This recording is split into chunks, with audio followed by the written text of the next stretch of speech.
But do you know how many voting members are on the Academy? I don't know, man. Like 300 or something? It's 3,000.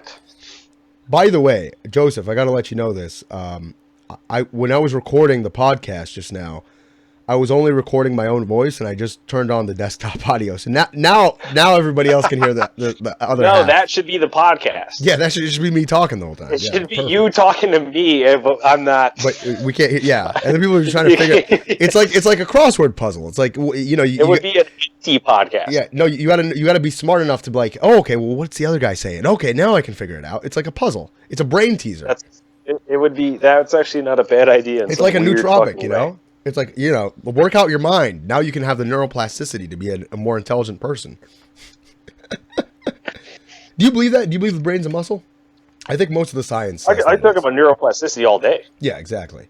Neuroplasticity is not bullshit. No, it isn't. See, that's the problem, though. I think conflict is the gadfly of thought. I really think, like, for this podcast or for any kind of conversation I like to have, if we're just sitting around agreeing with each other, jerking off each other's dicks, there's really no substance right. to that.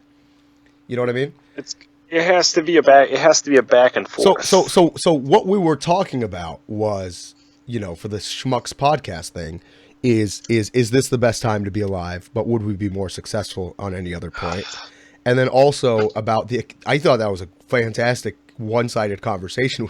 Well, not one-sided, but only my voice could be heard about best actor being a thing, and them removing best actress and just having a best actor. And maybe the most fucked up thing in the world would be like, if Heath Ledger resurrected from the dead and made like a better performance than he's ever had in his life, they'd still give it to like some like fucking what was the example I used? Sandra Bullock in Miss Congeniality 4 or something, I'm so attracted to that woman. She's like really? Weirdly my.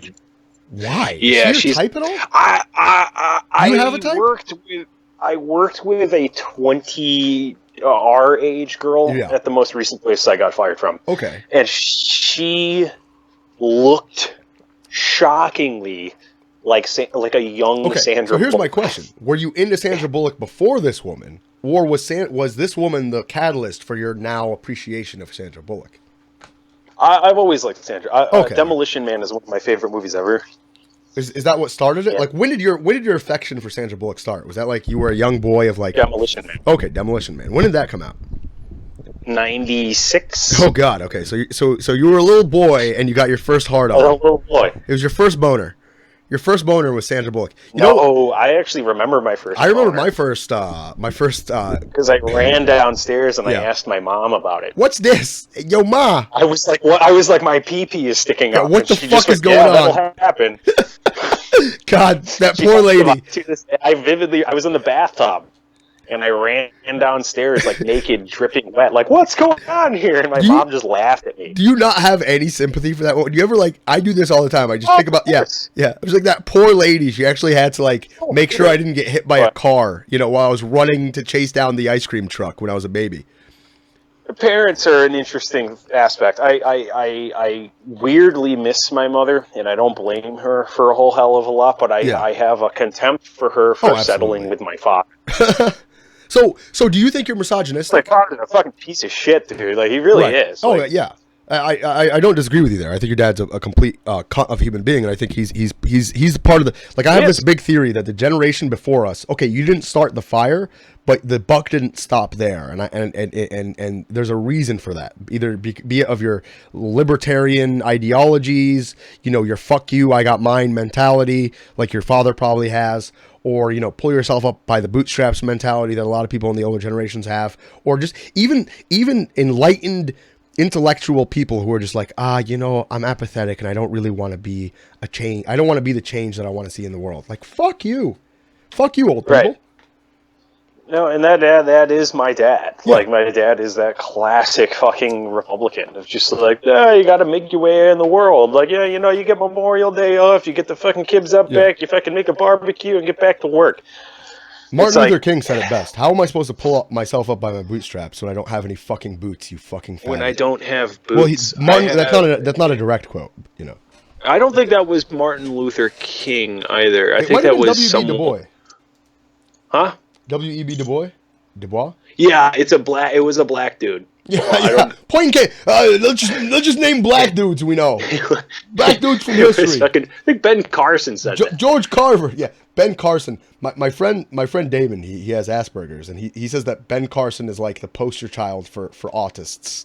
Yeah. Oh my God, that guy is the poster child. The most for, like, boring man in the world. Asperger's. The most boring man in the world, Ben Carson. He's really good. Well, he's at also one the thing. whitest black man. He's like not black. He has nothing about the black experience. Oh, yeah.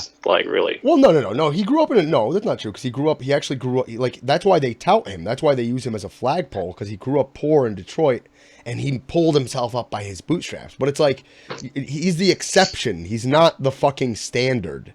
Like right. Maybe he's the standard, but he's the exception of the rule. Like he's not like what we should compare everybody else to. He's this guy who is extremely intelligent, probably had autism. You know, and that's why he became successful. He wasn't successful because he was born to a Negroid family in the fucking hood of Detroit. He became successful in spite of that. You know? And I think people always conflate the two. They're like, "Oh, Ben Carson did it." You kind of taught me that. Yeah. And another thing. In spite of. Yeah, as in opposed spite to of. Because of. Not because of. Yeah.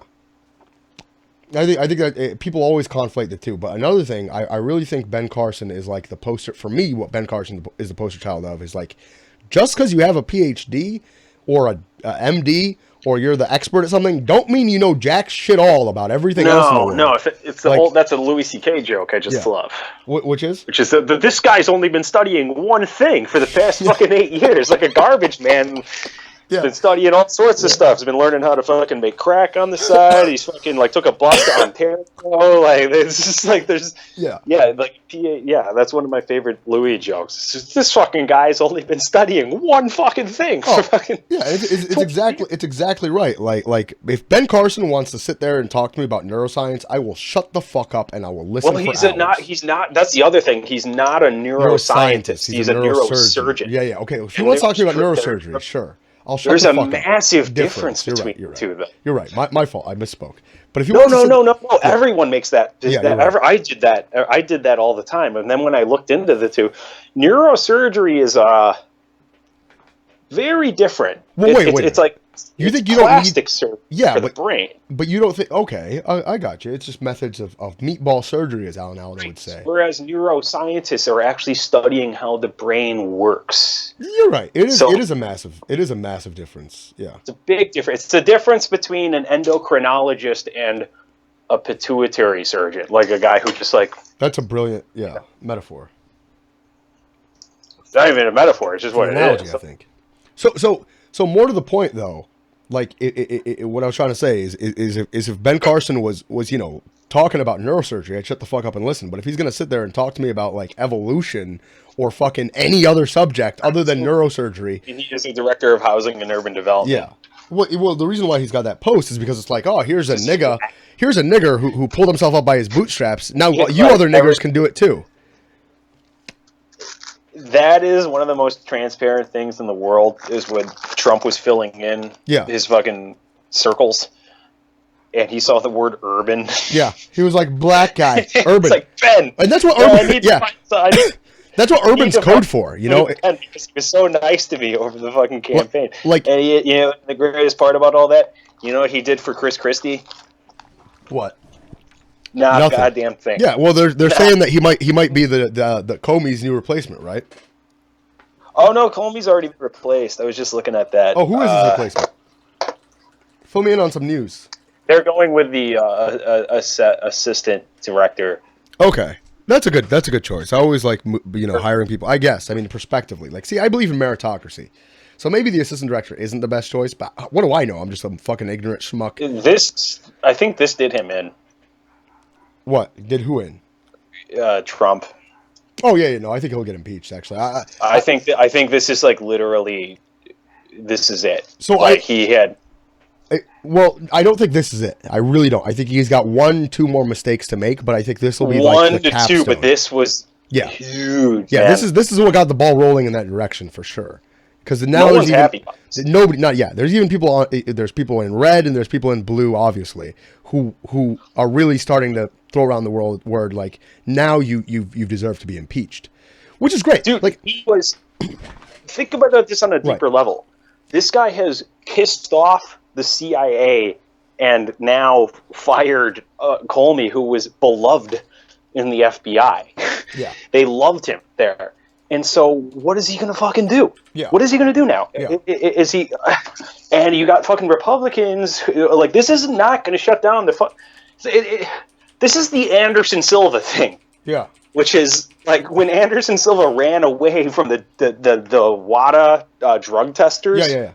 It's like I would do that too if I was taking steroids. Right. Oh. I would like to fire the guy who was investigating me for my ties to Russia. Yeah, it just makes you look bad. So it's what the hell was he thinking? That's and like, this guy got him elected. Right. No, that's like getting pulled over by a police officer and then wafting your hand over your face and then telling him, "Sir, there's nothing in the trunk. I swear to fucking God, there's nothing in the trunk. Can I go now?" Yeah, for the love of God, like whatever is in my trunk is fake. Yeah. There's nothing real in there. You have nothing to worry about. You're a fake police officer, sir. Sir, that's not blood you see. That's red food coloring. I swear to God. But also, Comey is now a private citizen. Yeah. So he can testify before Congress. Exactly. What a dumb fuck. But Trump is actually unpopular opinion, dude. Like, and I like look. I like unpopular opinions. I like I said before. I really dislike people just jerking off and agreeing with each other. Like, I think that's a big issue actually with our generation, to stay on the topic of like people just live in echo chambers, obviously. But I think a lot of people have talked about the whole echo chamber mentality of 2017 and 2015 and 2014 and on. But what I'm trying to say here is, my unpopular opinion is this.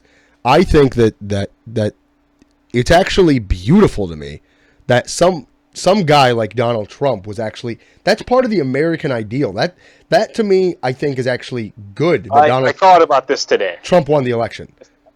I thought about that today. Right. That some guy that nobody really thought would win. Right. There's a beauty to that. There's a legitimate beauty to it. Still believe in the Illuminati after all this shit? Yeah.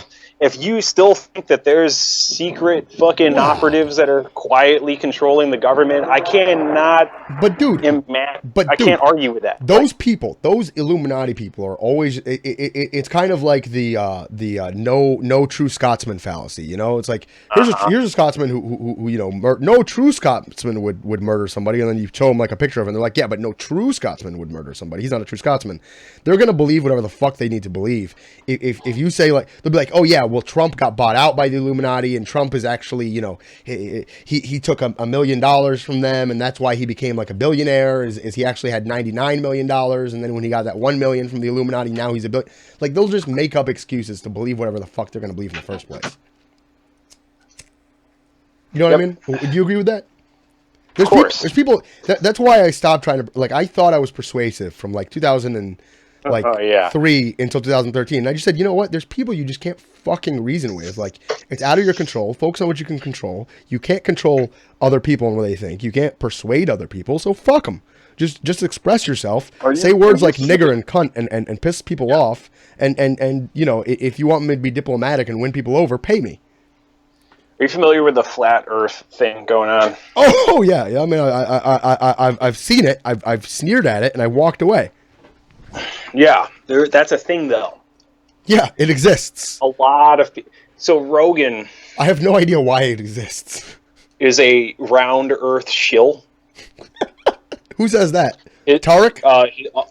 No. Is Tarek a flat earther? This is actually kind of scary. Yeah. Rogan is vehemently anti-flat Earth. Okay. And he says that he has caught more shit for that. No way. Than from anyone else. I think trolls. From vegans. I can't believe that. Yep. He talks about how he gets more hate mail and negative comments from flat earthers. You know why? Well, he started selling shirts called Round Earth Shield. Well, just think about it. He is like Rogan. I think like you said, 90% of his user base listen to him on audio. I think 30% of his user base are Illuminati flat earthers. So that's why he's getting so many fucking emails. He's cutting off, you know, the fucking hand that feeds him.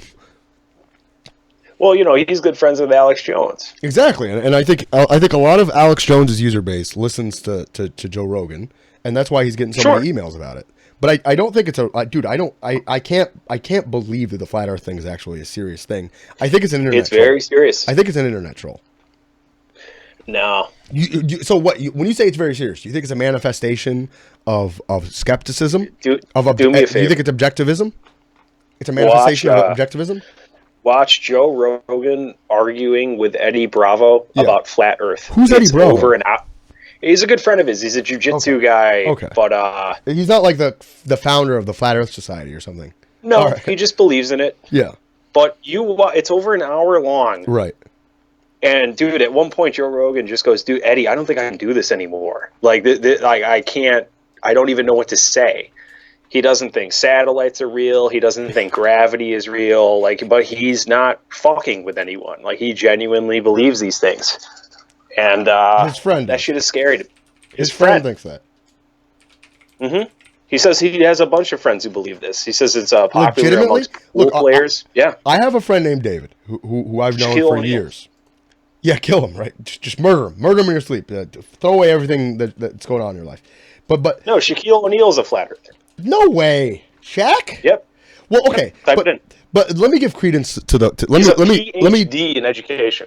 I know, but Shaq got it through. I told you this, right? It was like we talked about this. He didn't even he did a capstone. He didn't even defend a fucking doctoral dissertation. And as far as I'm concerned, if you don't defend a doctoral dissertation, I don't give a fuck. You don't have a PhD. Like, it's just a PhD in name only. It's like a rhino thing. But anyway. So to give credence to be a devil's advocate, and that's what I am. I believe in the role of the gadfly and the devil's advocate. I think that honestly, if there is somebody who believes in all this, believes in flat Earth, I think it's just an extension of like Ayn Randist objectivism, of people who even believe in like the Greek idea of objectivism, and they haven't gotten like you know that scene in Good Will Hunting where like he's at the bar scene and he's like, yeah, and this year that's because you read this, and then next semester you're gonna read this text and you're gonna be telling me how you have this theory. I think they just haven't gotten to the point in their education where they've read about the rationalist revolution and they understand that, like, yeah, we can actually do calculus and figure out, you know, all this shit. We don't need to actually go to Mars to know that it exists. You know, we don't need to go to Pluto to know it exists. So I think the flat earthers just haven't gotten developed in their education there. And the reason why the reason why they carry on with this whole, I think a section of them at least, carries on with this whole flat earth thing is just because they see it as an extension of objectivity and of like, well, I think therefore I am. And, you know, I believe everything I see, but I haven't seen no fucking round earth. Have you? You know, I think it's that. Well, yeah, they argue that there are no photos of the Earth being round. And they argue that the moon landing was fake, right? Am I right about that? Oh, that's essential. And they argue that there's never been anybody in space. Like the whole John F. Kennedy, you know, why does Rice play Texas? We choose to go to the moon and do the other things, not because they are easy, but because that is one of the greatest speeches of all time. If you ever need motivation, listen to that fucking speech that he made at Rice University in Houston. But so you're telling me they're arguing. Well, go ahead. At one point, Eddie spends about 15 minutes arguing that satellites are in fact high altitude planes. Already, the Eddie we know, or Eddie Joe Rogan's friend. Joe Rogan's friend. Okay, all right. There are no such thing as satellites. What a cunt! He's wrong. He's wrong. Right. But how do you here's what you do? No. That? Like, okay, Joe Rogan. Here's what Joe Rogan has to do. Joe Rogan has to go call up Elon. He goes, Elon, hey, I got my friend Eddie. Let's get him up. Let's get him up on the next SpaceX. We're gonna show him. Yeah, we're gonna show him. Yeah, we're gonna do a GoFundMe Rogan will donate like the first $100,000. You know, Warren Buffett will match his donation, and then, you know, he'll just be like, "Yo, Eddie," and Eddie will be there and be like, "Hey guys," and you know, he'll have, what are those two schmucks that do that radio show? It's like a shoot off of Howard Stern. You know, the big tall fucking Jew. What are those two guys that Opie and Anthony? Yeah, he'll have Opie and Anthony in there too, and they'll get to talk to all their callers. Be like, "Yup, guys, guess what? The Earth is round, and satellites do in fact exist." That's what needs to happen. Because I'm telling you, they don't understand rationalism. They don't understand the rationalist revolution. They don't understand that, like, we can figure things out without actually having been there.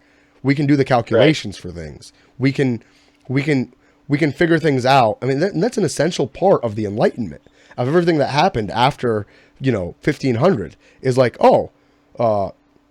I think before, you know, Rene Descartes, like, I think, therefore I am. And then they're like, okay, well, what can we do more to that? And all the critics after Descartes would tell you, you know, like Baruch Spinoza and other philosophers would say, well, guess what? Well, you know, we can do calculations and we can look at the probabilities.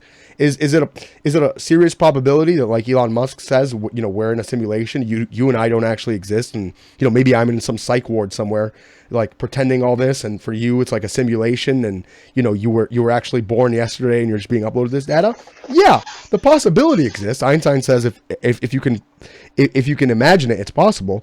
But think about the percentages. Go to a statistics class. What's the probability that you and I have actually existed every single day since, you know, 1988 or 99 or 89? What is the motivation? Motivation for what? Any of that. Again, like, the whole thing is like, right. why? Motive. Okay. Right. What does this multi-billion-dollar conspiracy theory involving fake planes and fake satellites and a fake space station get the globalists in trying to prove that the Earth is round? What is that accomplishing? Well, you're thinking of that. I like that, because you're thinking of this from the detective standpoint. Is like, what do the detectives say? Like, you need to have motive and you need to have opportunity for them to consider the fact that you might have, like if you murdered your wife. Opportunity and reason. Right. So like, yeah, the opportunity might have been there.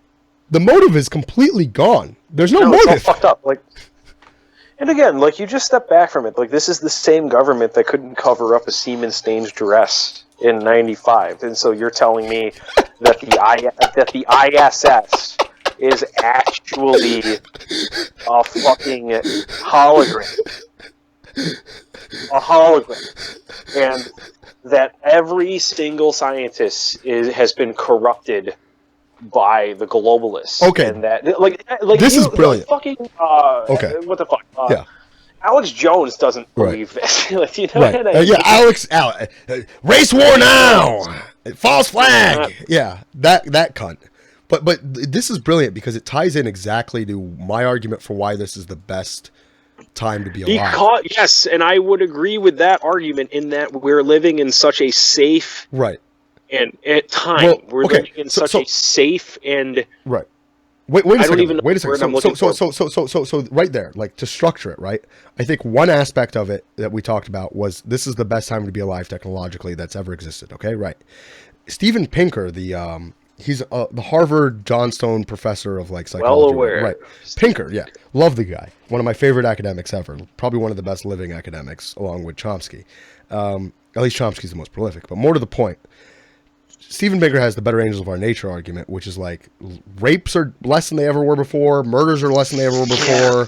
Like, bullying is at an all-time low. It's just we're more aware about it because of the 24-hour news cycle. So you have all these fucking idiots thinking, you know, there's going to be the next coming of doomsday, like, every year, by the way. And I even think more people are educated now. So this is the other section, right? So it's safer to be alive right now. It's more technological.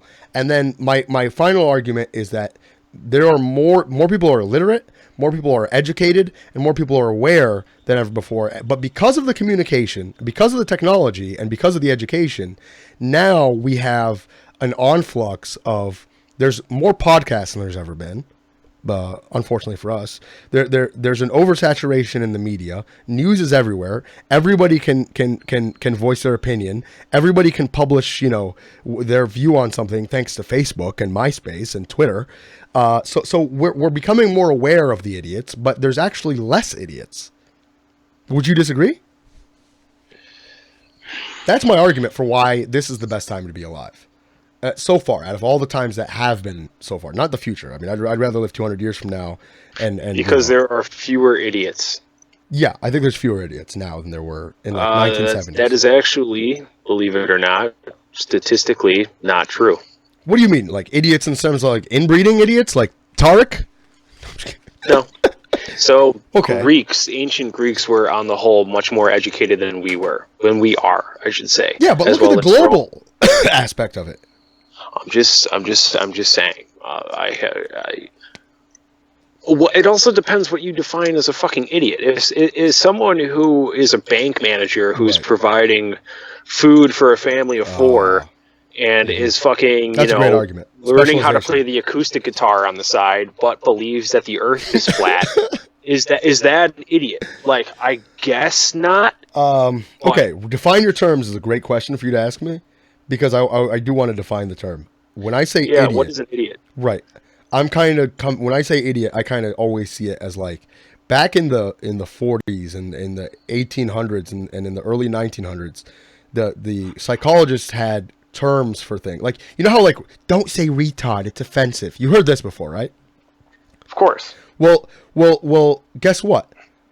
The terms we used to have for people who are mentally disabled, right? This is a bit. What's the PC? This is a Doug Stanhope bit. It's not even just. This is my bit. Doug Stanhope stole this for me.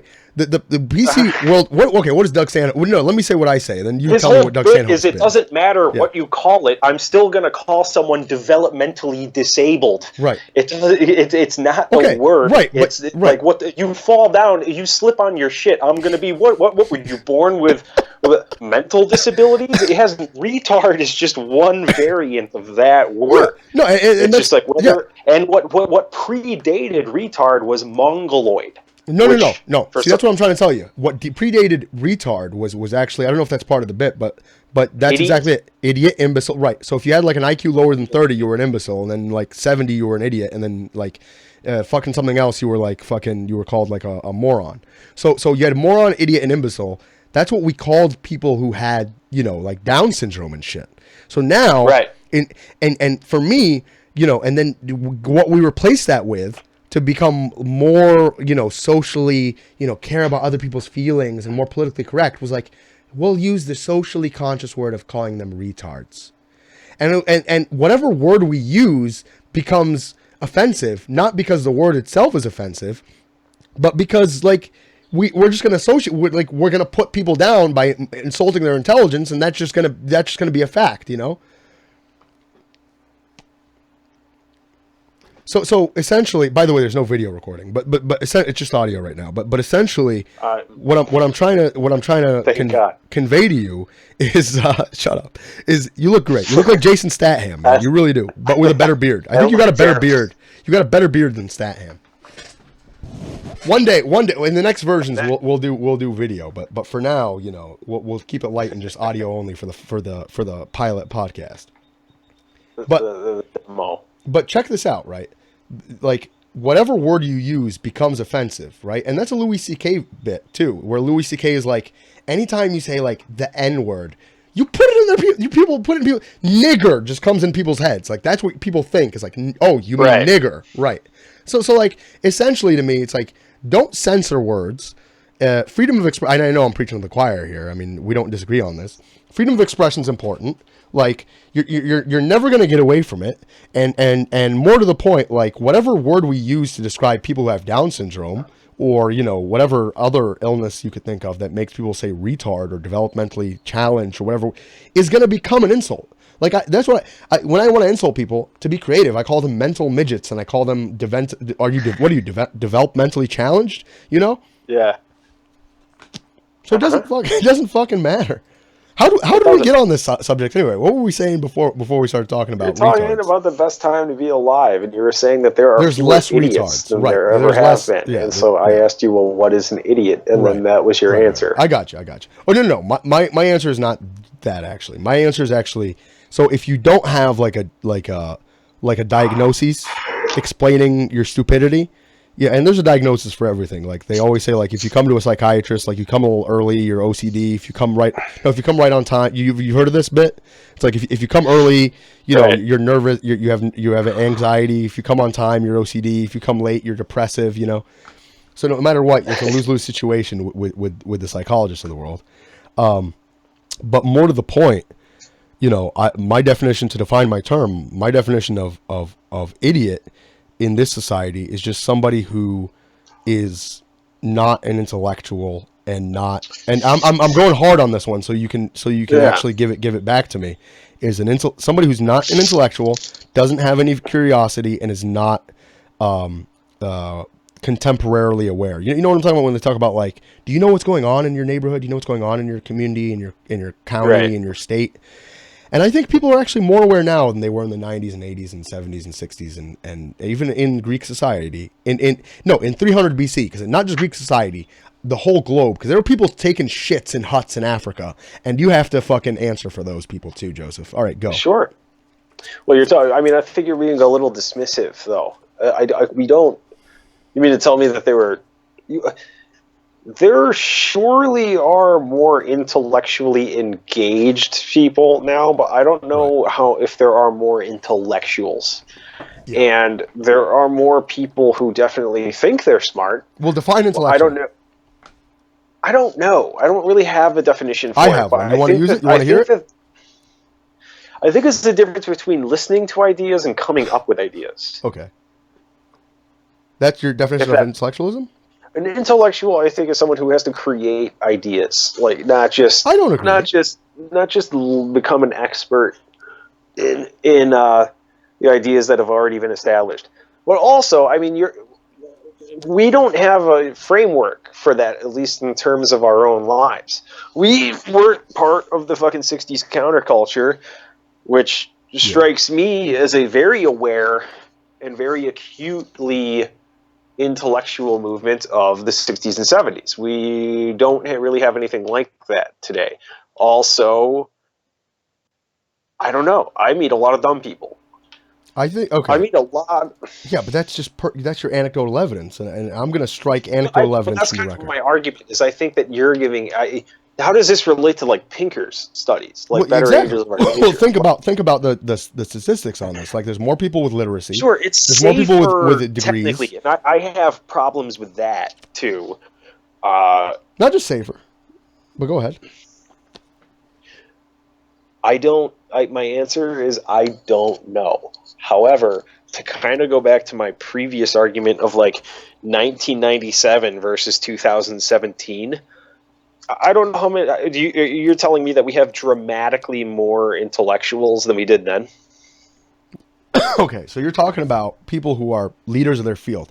I think we stand on the shoulders of giants, and I think that people, the old quote, but that people actually, like my nephews, for example, they grew up on an iPad and they can fly around on those things, and they probably are going to know more at 17 than I did.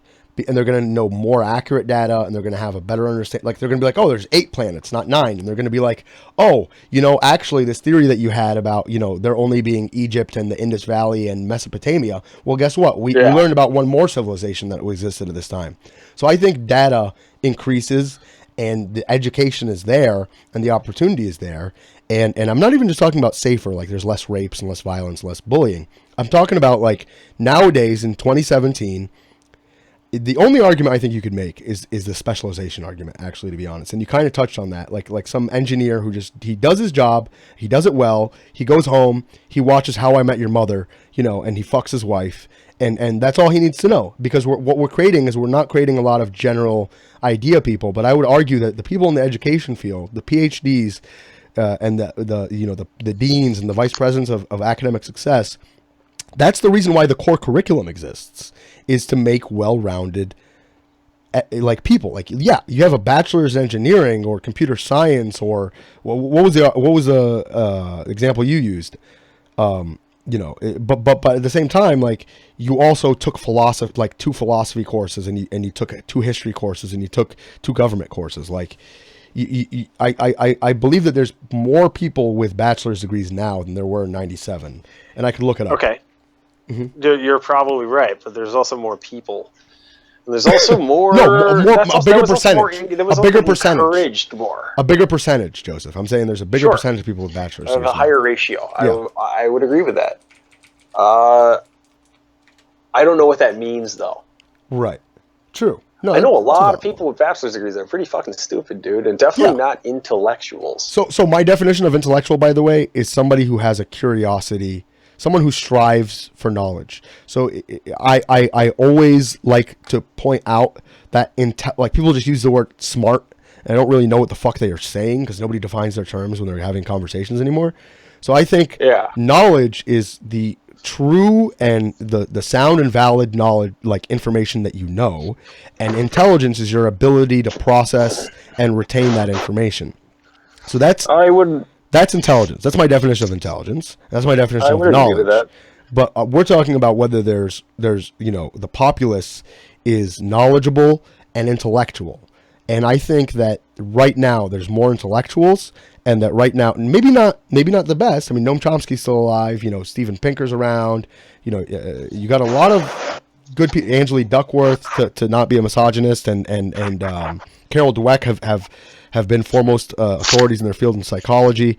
But just to name a few. But I think, I too have this romantic nostalgia of, like, American Psycho and of, like, the 90s, a little bit after that. And when the book actually came out, I mean, American Psycho takes place in the 80s, and of the Clinton era, and of, like, Hitchens being a journalist, and Hitchens living in Washington, D.C. I wish I was alive then. I wish I could have been one of Hitch's contemporaries, smoking cigarettes with him and drinking scotch. But I still think, and I still will stand by the point that I think that, this isn't the greatest generation that ever lived, but it's the least rapey, it's the least violent, it's the safest, it's the most educated, it's the most intellectual, and it knows the most because we stand on the shoulders of giants. So I would, with that framework, I would 100% agree. Great. I didn't really. This is not the best generation. No, but that is different than it being not the best time to be alive. Right. And furthermore, I think we would both agree that both of us would be fucking way more successful if we were, like, if we were in our 20s, in the 80s or in the 90s with all these distractions and the internet going on. We'd be dumber. We'd know less. But, like, I would have probably got a slap on the wrist instead of being a convicted felon. You would probably, like, be like a fucking colonel in the military by now, if not a major. Like, you know what I'm saying? Like, I'd be a lawyer and shit. Like, we'd be way more successful, and like an article writer and shit. Would be way more successful in the 90s. This is my I don't know it for a fact, but this is my theory. You don't disagree, do you? No, I don't. I agree entirely. Yeah. So but what? No, actually I should. No buts. That is right. That is the essence of the argument. I wouldn't disagree with that at all. So because we brought it up, then if we're in agreement, then we got nothing. Then let's not stand on ceremony, mate, as I said in Snatch. We got nothing more to say here about this is the best time to be alive, confirmed, and we would be more successful, confirmed. But what we were talking about before, when it was just for the first recording, when it was just my audio, I think we got into a really good discussion about who would be like the. What did you say? You said, have you heard about this? The Golden Globes or the Emmys are doing. Go ahead. Oh yeah, the MTV Movie Awards. That's what it was. Have cut out genders. There's no Best Actor or Best Actress anymore. It is simply Best Actor. And you know why that fits in? Do you know why that fits into our conversation, though? Right? Is because yes, we're more socially conscious, and yes, there's less bullying, and yes, are you assuming my gender in 2017 exists, which I like. I'm a big LGBTQ equality guy and a big reproductive rights justice guy. I think of myself as a second wave feminist, not a third word feminist, but I think that that's important and really like relevant to, is this the best time to be alive? Because there's a lot of fucking cowards, pussies, liberal fascists, and cunts running around like that grind my fucking gears. And this, you know, this MTV Awards thing is part of it. Right? I mean, you don't disagree with that, obviously. I don't. And it bothers me. Like, I think we are, with many quotation marks around the word progressing. Right. I think we're progressing a little bit too quickly. Yes. As a society as well. And that's a big reason that Trump is fucking president, dude. There was a There was a big part, there was a massive number of people in this country who saw Caitlyn Jenner on the cover of Vogue as Woman of the Year. Yeah. After being a woman for 4 fucking months, and their heads exploded. Blowback. And it's like the 9/11 concept of blowback. And it's just social blowback is what it is. It's fucking understandable too. Like, I don't know what all this accomplishes. Sure, having no genders in acting and in awards is socially the right thing to do. But what does it mean? Is it, and though? What does it get us? Is it really? Because I think what you're doing, and I don't think you'll disagree with me here, is like, instead of there being 2 best actors, now we're just going to have like a longer list of, oh, they didn't fucking win? What do you mean, Andrew Garfield? Like, what do you mean that, you know, this person didn't win for this, you know? You're just going to have more outrage. Right. And I think competition is good. I think competition breeds excellence. But at the same time, I want it to be a meritocracy. I believe in meritocracy. And I swear to fucking God, if in 2018 or 2020, the Emmy Award, you know, the Academy Award for Best Actor goes to, like, for the first year, you know, they stop segregating the awards, and it goes to a black woman who had a good, but ultimately subpar performance to, like, let's say, like, Russell Crowe's greatest ever performance, or like Leonardo DiCaprio or Matthew McConaughey just knocked it out of the park, I would be fucking livid. Then there would be blowback to that. I think that has already happened, though. With what? Remember when Halle Berry won? For Kingfisher or whatever the fuck? What was that? I can't even remember. Monster? But Monster Monster was Charlize Theron. Yeah, Theron, and that was actually a really good fucking performance. Was an amazing performance. Yeah. But this has happened before, when they have accused these. I'm trying to think of a good example. It happened to women, so they call that reverse racism, and I don't think it's reverse racism. It's just fucking racism. Like, Halle Berry winning something because of the color of her skin is racism. It is racist, and it's the same thing with a lot of feminists lately, in my mind, is that you're acting under a masculine, or you that's anti-woman to want a male patriarchy to, like, look after you. Oh, absolutely. And to not be able to fucking take care of yourself. It's just like this idea. It's a victimhood complex, and I consider myself a classical feminist. But at the same rate, this is another Joe Rogan bit. It's like, okay, tell fucking Ronda Rousey to step into the ring with Conor McGregor. Yeah. Yeah. Oh, wait, why not? Or whoever the best female fighter is. Yeah. Wait. Well, I thought you were equal. So wait, what happened? Like, well, you don't want to. But see, you don't want to fight. I don't think they're saying. So that brings me into something that I really like to tout. That the 1956, court ruling, Plessy versus Ferguson, separate is inherently unequal. If equality is our goal here, as feminists, and I don't know what you mean by classical feminism, but the way I see it is the way I define it is there was first wave feminism, which is like, 1800, late 1800s, early 1920s, women deserve the right to vote. Like, representation. Right. Yeah, we get taxed as women. Yeah, like no, there's this great placard which is like, no woman should respect like a candidate or a political process that won't represent us, like that has no. It's basically representation. They're part of society and they couldn't vote. So, and in in any case, in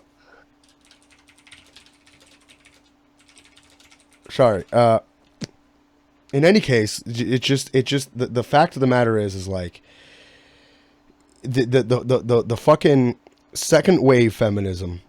Let me move on to second wave feminism. Sorry, is like 1970s, like bra burning. We need equal opportunity, equal rights. Like if a woman fireman can like fucking lift 220 pounds over her head, great. Then let her be a fucking fireman. But don't fucking lower the standards down so some subpar Marine can be across the fucking field from a guy in a foxhole who's gonna die because the person next to him can't do shit and is like freaking out.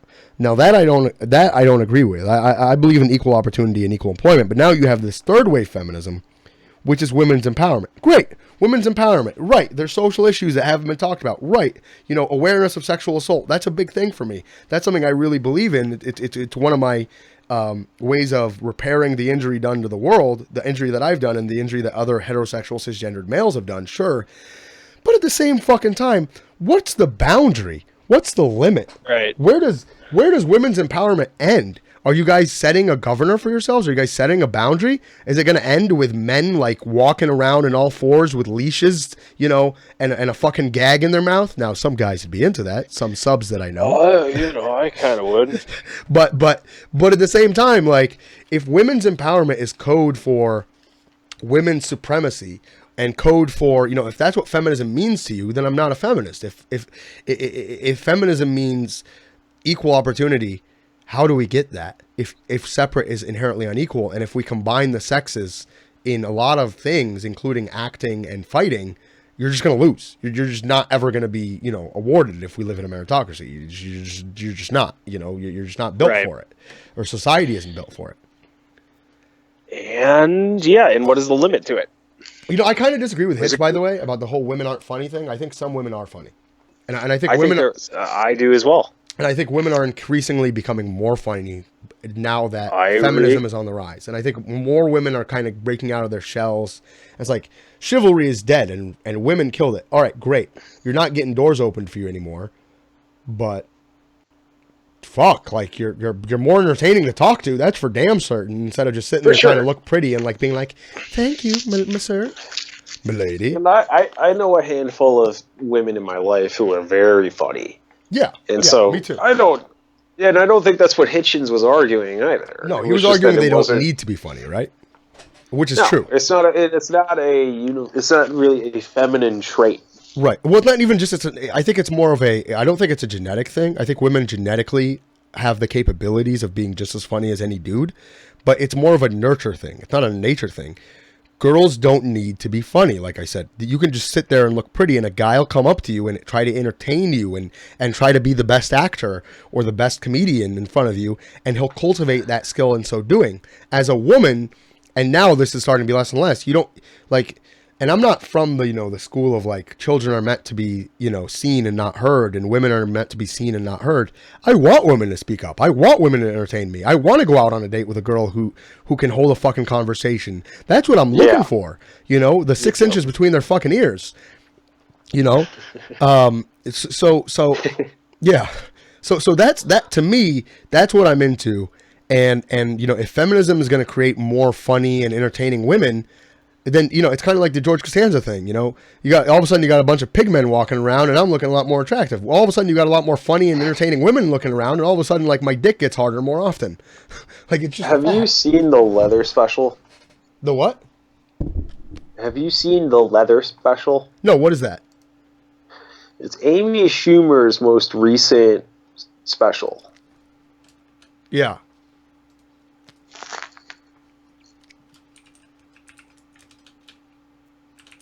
I haven't seen it. It's fucking terrible. It's one of the worst things I've ever seen in my life. And the only reason I watched it was because she came out and said that the alt-right was trolling like the reviews to it. So I fucking sat down and I watched it and I couldn't like believe how bad it was. That being said, like in terms of comedy, what female comedians can you cite? You know what? That's a really good question. There is a girl. QED, motherfucker. Who? It was like QED. Oh, I don't QED. think No, there no, no, are no, no, really. no, no, no. I'm not. That's a really good question because I think here's the thing. Like Amy Schumer has gotten so much blowback, and I don't think Amy Schumer is funny at all, and I think it's deserved. But I don't think so either. but I Yeah, think you do. I do think Tina Fey is funny, and I do think like one of the most attractive lesbians. Like I would marry this woman in a heartbeat if she would only consent to ugly schmuck like myself.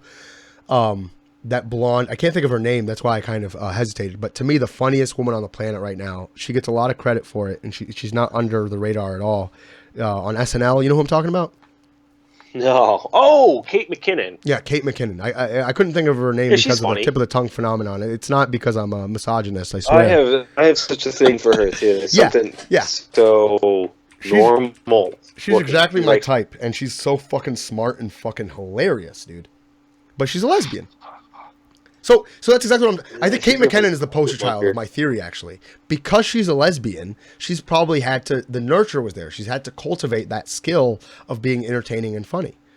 So women can be funny, they just have to be dykes. Okay, QED. Yeah, it's funny you mentioned that because my good friend Sabrina, Yeah. who is like my dream woman, to be honest right. with you. She wears pork pie I got one of hats those. and is covered in tattoos and leather jackets, and Yeah. she is about as lesbian as it can get. She's a rug To the point where it's munching- but she is a dude.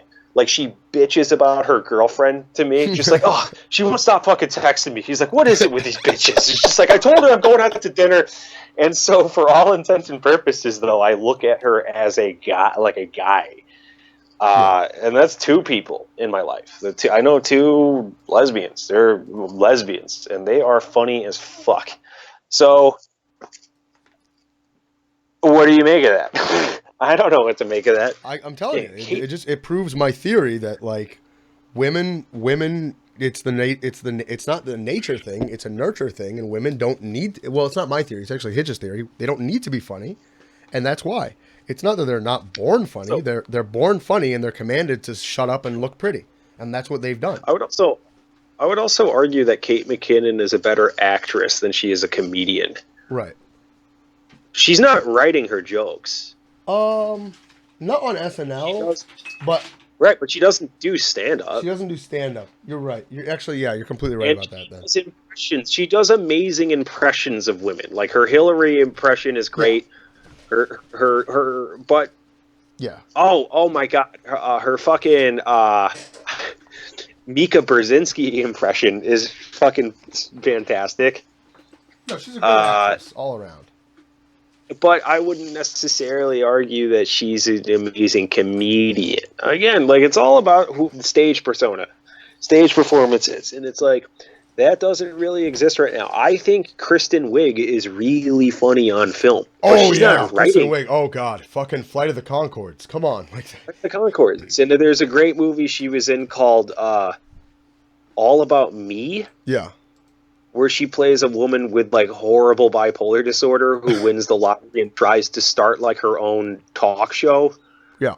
Like she thinks that she's Johnny Carson and it just does not work out at all. And okay, so she wrote and directed that, if I recall correctly. So for sure. Right. But do you see my point? Oh, absolutely. I see your fucking point. Like you. Like I need to see someone on stage because as far as I'm concerned, right. The only ones I can think of are Margaret Cho. Yeah. Fucking Amy Schumer, and that's it. Tina Fey does not do stand-up. Kate McKinnon does not do stand-up. You're right. Kristen Wiig does not do stand-up. Right. They're funny actors. You're right. I mean, I don't think that but that doesn't mean that they're not funny people either. No, and I'm not trying to. Right. Trying to say that. Because Kramer's a funny guy. You know, Michael Richards is a funny guy. Yeah. His stand-up isn't the best stand-up I've ever heard. You know, I'd give that to a few other gentlemen. The Holy Trinity for me has always been Mitch, Greg Giraldo, and you know, I grew up on George Carlin. I really did, but I wouldn't put Carlin in my Trinity. You know, I really wouldn't. And Richard Pryor is good too. So you grew up on George Carlin? I didn't know that. Oh God, yeah. Yeah, I mean, I think that explains why you and I have so much in common. Yeah, well, his argument against religion is like, yeah, he's better than Hitch.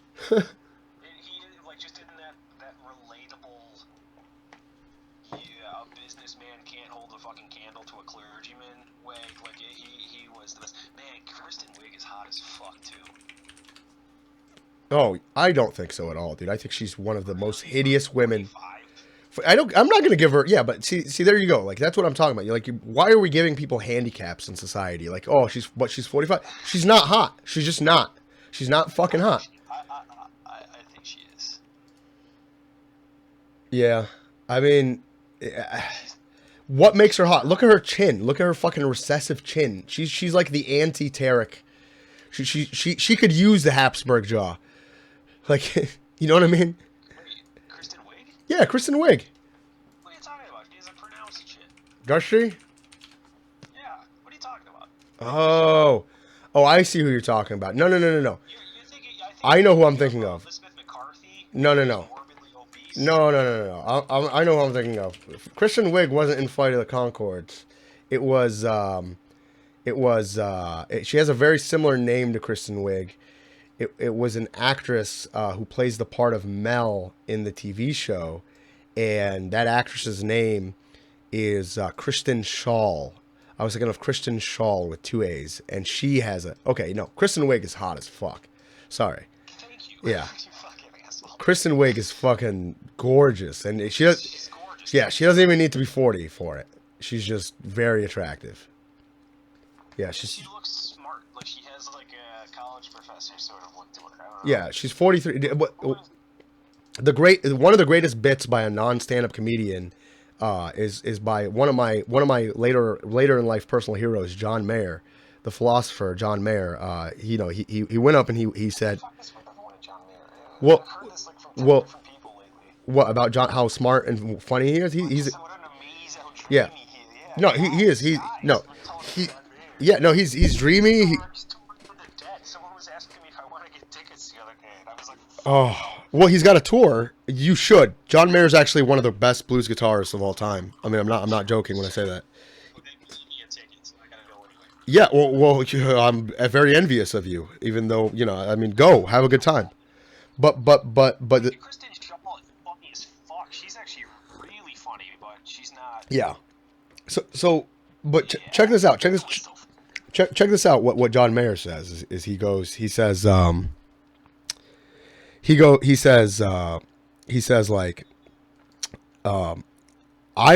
got a Bennington heart. You know what Bennington is, right? United Hearts of Bennington. It's like all the colors in the world. And then you know who David Duke was. He goes, I got a Bennington heart and a David Duke cock. He goes, like, I'm not racist, but my dick is racist. And my dick is like, I got a racist cock, like myself. So Kristen Wiig being blonde haired and blue eyed, for me, for some reason, that just turns me on. And She's fucking Aryan, man. yeah, Aryan, right. And I don't know, it's not even about like I always like to tell people, like, well, I just want somebody who doesn't look like my mom or my sister because, I want to diversify the bloodstream. But I don't think that's really it, if I'm going to be honest. I honestly think it's like, I grew up thinking like white is right, and the paler you are, the less aggressive you are, and the better, the better looking you are, and the better, the more successful you are. Like all the people in The Godfather, to me, were white. All the people in The Goodfellas were white. All the people in any like great movie that I watched as a kid were Val Kilmer, white, blonde. Like all the hot chicks were blonde. I've never fucked a blonde. Really? Really? Like that's what I set out for. So like that was my mission statement, was like fuck blondes and try to get them pregnant so you can have kids that don't get pulled over as much as you do. I actually really haven't had sex with like more than a few women who have long hair. I don't know why that you think okay, like have you ever watched the movie Kinsey? Have you ever watched the movie Kinsey? Apparently, like it's not like binary, right? It's not like either you're gay, you're lesbian, or you're bi. Yeah, It's not 1, 2, 3. Well, right. So apparently it's a spectrum. So you already know where I'm going with it. It's a spectrum, right?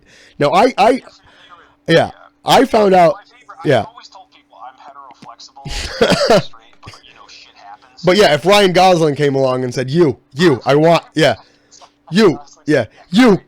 come suck this dick for free. Who else was I? In my long discussion the other day about Ben Stiller with someone, I was like looking at pictures of Ben Stiller, and I had this like, he's a really good-looking dude. And so no, I'll be the first to fucking, I've rubbed the dicks together with strangers. Like, I'm not that guy. But but yeah, I am very attracted to women with short hair. But that being said, what I was trying to get at is Tarek's girlfriend Maggie is white. Yeah. Like white, and her hair is like the blondest blonde I've ever seen. Do you find her attractive? Really, she looks like a Southern belle. Perfect. That's exactly my type. Yeah, I never really thought about it, and I couldn't even like control myself around her. So that's like you can. One of my goals right now is and Christy Curro always did that to me. Oh God. Christy, yeah. His parents got divorced, and she permanently dyed her hair. Yeah, dyed her hair after. And really, after the divorce? Oh God, what a poor. I feel so bad for her. What? That fucked her up. She became a divorce attorney. Oh really? No, she was always very smart. I remember. I was at the award ceremony for like an English award I got like as a junior or something, and I was like right next because my name is close to Gutos, so I was like right next to Bianca. And then when I went and sat down next to Christy, and then the girl who was like forever attached to Christy's hip, Lisa Biganas, and they were just very nice to me. And I was like, hey, this girl, she has resting bitch face all the time, Christy, but she's actually a nice person. So I was like, okay, I kind of have a thing for this girl now. And that's where that's where my crush for Christy ever started, if I ever had one. Is that.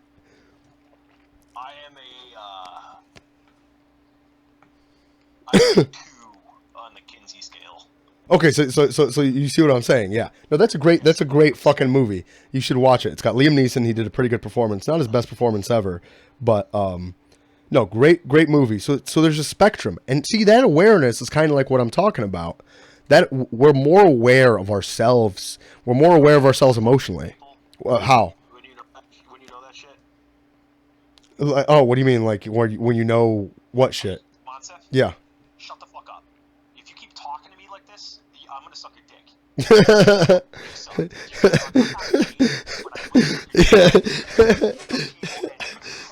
Creeps them out. Oh yeah. It's just I've been doing it so much lately. Like, hey, Strobin, grab me some water. I'm gonna suck your toes. He's very, very straight. Yeah. And so he just like gets all like, my locker room antics too around like my friends. Yeah. Like specifically Mike Strobin, because Mike Strobin I think is still a virgin. I'm almost positive. He's just very. Strobin's such a great guy, though. I had a moment with him the other day where we were talking about Trump. Mm-hmm. And the topic of him saying grab him by the pussy came up. Yeah. And he said, you can't even grab women by the pussy. And I sat there. In the back of my mind, I'm You totally. You fucking virgin. Yeah, you fucking virgin. Yeah. Yeah. Your palm. Yeah, your palm. Yeah. When he said that to me, it reminded me of the 40-year-old virgin scene where he describes tits like bags of sand. Right. Yeah. That's the equivalent for Strobin, It's like, you can't grab women by the pussy. It's like, okay, he's a virgin. Yeah. So when I work out with him, which I hate, he has like literally just stopped going into the locker room with me. Yeah. He'll make up an excuse for it every single time, and it's like, because you know why? I think he grew up like with a dad who was just like, you fucking queer, you tiny, you fucking queer. Sure. Yeah. But I used to be the biggest like pull my underwear on under my towel guy. Yeah. Now, yeah. Have a full on conversation with you. Right. Like, I'm an adult. I'm a male. Like, I don't care. Like yeah. Great. I've got a huge dick. Yeah. I'm proud of it, if anything. Yeah. But like, that's the thing. Is like, I grew up with no shame. So I would like walk around like naked. I'd get out of the shower. I'd like butt naked. Like, I'd be drunk. And she'd be like, yeah. What's up, mom? What's going on? That's probably. Yeah. I mean, I'm very I'm unabashed. Yeah. I mean, it's a Kramer attribute. It's like, I have no shame whatsoever. I'm completely shameless. When I went out to Denver, January, came back, I let Rick use my Yeah. Come back, walk in. He's taking a shit on my toilet with the door open, and he's just completely naked. Yeah. There's no socks. Yeah. Sitting on my toilet, having a violent shit. Oh. And he has not a single article of clothing on. And I laid in my bed, and we had a full conversation like that. It didn't even occur to me. I'm like, oh yeah, you're naked right now. Right. So yeah, that gangbang did a lot for that too. I bet. But what I want to stress. Yeah. Wait. What? That's a podcast episode, by the way. Yeah. Your experience with the gangbang. We should put that in the Google Docs. But That's an hour-long story. But okay, we'll keep that in the future then for sure. But Yeah, that's like an episode 10 or something. but yeah, I think mine right. Off with that, right? Yeah. So that'll be an I do think though we should lead off with like one of the next ones should definitely be, my conviction, my felony trial, because that's an experience, and conviction and me being, incarcerated as a brown intellectual in Texas. That was an interesting experience. And being a sex offender, I think, is a whole other experience as well. And it's something I like to hide. And that's why I would want it to be one of the more recent things, is I always believe in being forthcoming in everything that I do. It's kind of like that Andrew Jackson Jackass thing. I don't know if you've ever heard of that story, but essentially, that essentially, Andrew Jackson was called a jackass by his opponent in the 1828. That's what it was. The 1828 presidential campaign, because he had a slogan of like, let the people rule. So the Republicans, the way they spun it was like letting the people rule would be the same as herding a bunch of jackasses into Washington, D.C. and like giving them the right to vote with their ears, like if they put their ear left or right, and just hoping for the best. So instead of like refuting the accusation, this is like one of my all-time favorite political moves, is like instead of refuting the accusation, Jackson just shrewdly embraced it. He turned it to his advantage. He was like, and he pointed out all the virtues. He's like, yeah, jackass is like, all the virtues of a jackass is a good virtue of a good Democrat. Persistence, loyal, humility, an unfailing ability to carry the load, and he put a donkey on all his campaign posters, and the strategy worked. He won the election. He became, one of the U.S.'s most colorful and influential presidents, with a lot of controversy. The Trail of Tears is no joke. And nowadays, like, the jackass is the symbol of the Democratic Party. Like, that's the way you should, that's my theory, is like, that's the way you should go towards life, with chin up, forthcoming. You call me a jackass? Yeah, I am a jackass. What are you gonna do? If somebody calls me a faggot, yeah, I am a faggot. Let me come over here. Let me suck your dick. That kind of thing. Which is great, by the way. I was the best hair brother in prison, but I was a hair brother. I'll fucking brand your fucking hair. It's better than anyone. That to me is like as an intimidation tactic is the same as like, oh, it's foolproof. It's calling a racist dude a nigger. Right. You know what I mean? Yeah. It's like You don't even know how to process. Right. Is like foam at the mouth and just start acting like you're crazy. It's from that same school of like ways to win a fight. And my friend Damon, he actually has a theory on that where he's like, that's why women are actually more violent than men. Women, when they fight, they go all out, and they don't do any showboating before the fight. Really, they just talk shit about each other behind each other's back. And when it happens, they just go. They go for it all. They go for the nuts. They go for the pussy. They grab each other by the pussy. They rip each other's hair out. Whereas like men have like this they make a show before they fight because it's smarter to do that. Like, you make yourself as big as possible, like that guy who scared off the moose, and you that's why you beat your chest and you yell and you tell the guy like, I'm gonna slam you into the fucking concrete, because if you can do that, you can be more efficient and you can just scare him off, and then you don't have to lose resources, like lose an ear in the fight, in the process. Yeah. That's his theory, which I thought was brilliant. I think that is brilliant as well. And I think it factors into your theory or your tactic of being like, you want to fight? I'll fucking beat you up and suck your dick. Yeah, I'll suck it right now. So I did this years ago, and I used to do this in high school. But I enjoy in the same breath calling someone fat and skinny. How? Like, you skinny fat? Double R, yeah. Fucker. Just like yeah. It was from the whitest guy you know. Yeah, I love those guys. Abraham Lincoln, the real reason Abraham Lincoln got killed, and he was just hammered on the fucking and screaming at the fucking plane.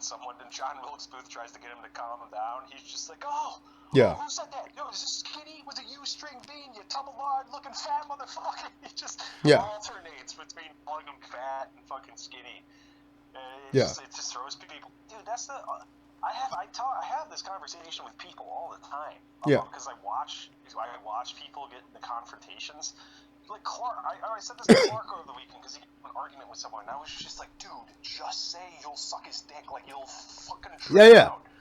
That was the fun. You just gotta people up, man. Like you gotta be like a crazy person. It's like you shit on yourself when you get into a fight and rub it all over your face.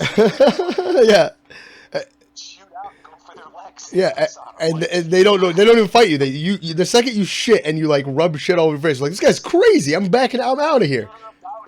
You're standing up. You got your guard up, and then you just piss your pants. But okay. Piss your pants, and then you fucking you get into the Muay Thai leg thing. And it's like, yeah, this guy is nuts.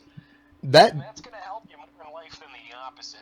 Yeah. No. Well. Okay. Two things. One, that day where you chewed me out for that incident I had with that student who came up to me. That was precisely. Yeah. You should have just fucked with that kid. That was hilarious, though. What you told me that whole day, you just. No, he was taller than me. He was just skinnier, but he was completely. Dude, that kid actually did like intimidate me because he. You're right. He did get the best of me because he came up to me. You know, he's like. He pulled out his gum and he goes, well, he didn't intimidate me here. Here, I was like, okay, I'm going to knock this fucking little kid out. He like pulls out his gum and he's like, do you want to chew my gum? And I'm like, I start laughing, you know? I'm like, and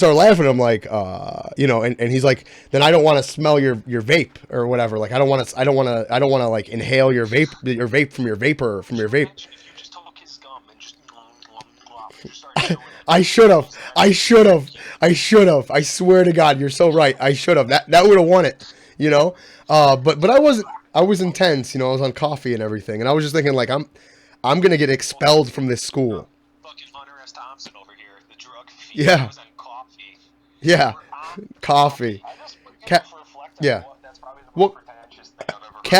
Caffeine's a drug. Next to something my friend the other night said to a girl, which is, I don't listen to music with lyrics. I was like, dude, there's a guy who doesn't really listen to music with lyrics. Yeah. That's the most Pretentious thing. Yeah. That is you're right. But I'm never gonna fucking say that. Like, Yeah. You just sound like a fucking jackass. Classical But- music and silent post-rock Yeah. too, but come on. Yeah. I like listening to low RPM electronic music. I remember that. I was on coffee. Yeah, well, caffeine, but that's true. People talk about drugs, and I really think that's part of our culture. Is we're gonna get better and better at understanding society, understanding ourselves. That this generation will do that, in the sense of like, guess what? Nicotine's a drug. Caffeine's a drug. You know. Amazing drug. Exactly, and it's a legal one, and I think that will forge the future of drugs being legalized. People that. Yeah, exactly. So when I say I'm on caffeine, Like really trip someone out. yeah. Just tell them nicotine's good for you. I don't know what you're talking about. Tell the other shit cigarettes are bad. Yeah, that's why. Nicotine's not addictive. Yeah, it's the tar and the ammonia that's fucked up. Yeah, it's the benzene specific. Yeah, They are fucking terrible for you, dude. I'm trying to quit myself. Me too. I'm sincere about quitting. I'm just not serious about it. right. Me too. He says while he has his 15th cigarette in a row. But I have a vape. Don't die.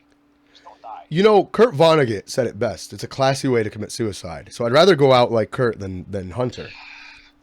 I look at those pictures of Hitchens, man. There was nothing really classy about it. It was so sad. I mean, what Hitch said was, I burned the candle at both ends, and it made a beautiful light. The candle at both ends, and I love that he didn't, have a deathbed conversion of, oh my god, I Yeah, wish I yeah. never smoked. He's like, I enjoyed it. Right. I love that. Like, so He owned up to it. Never tell him.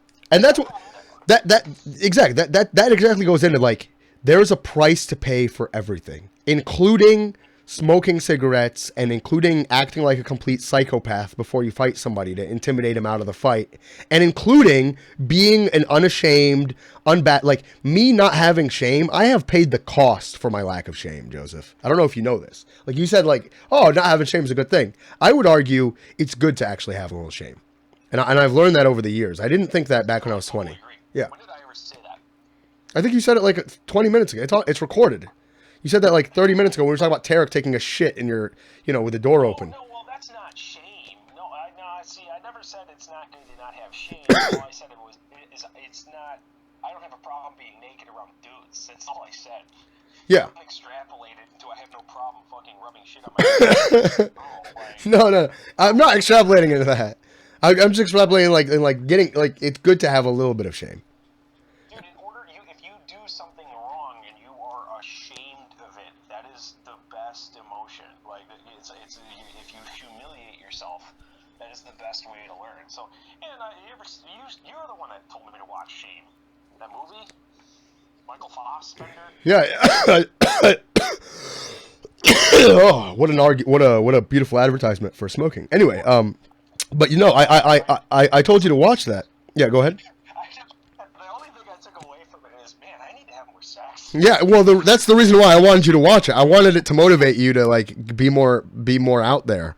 Strange movie to me because it's like this guy's tortured life. Yeah. He's got this fucking beautiful apartment. Yeah. He's got this fucking amazing job. He's fucking banging chicks he meets on the subway. Right. And yet the tone of it is he's like tormented by this, and I was just like, yeah, dude, you just gotta learn to live with it, man. Yeah. And that's another generational issue, by the way. Like, all those things are down, but suicides are like way up. And I think it's because we're finding out. And I really wanted to stress this to you too when I recommend you that movie. Having the things you want in life is not the end goal. It's the getting. It's a very Camus concept. The myth of Sisyphus. It's the one quote. Yeah. That as of late, it's like saved my life, and I've been meaning to like write him. Is from Jim Carrey, Yeah. and it is. Let me look it up so I'm not.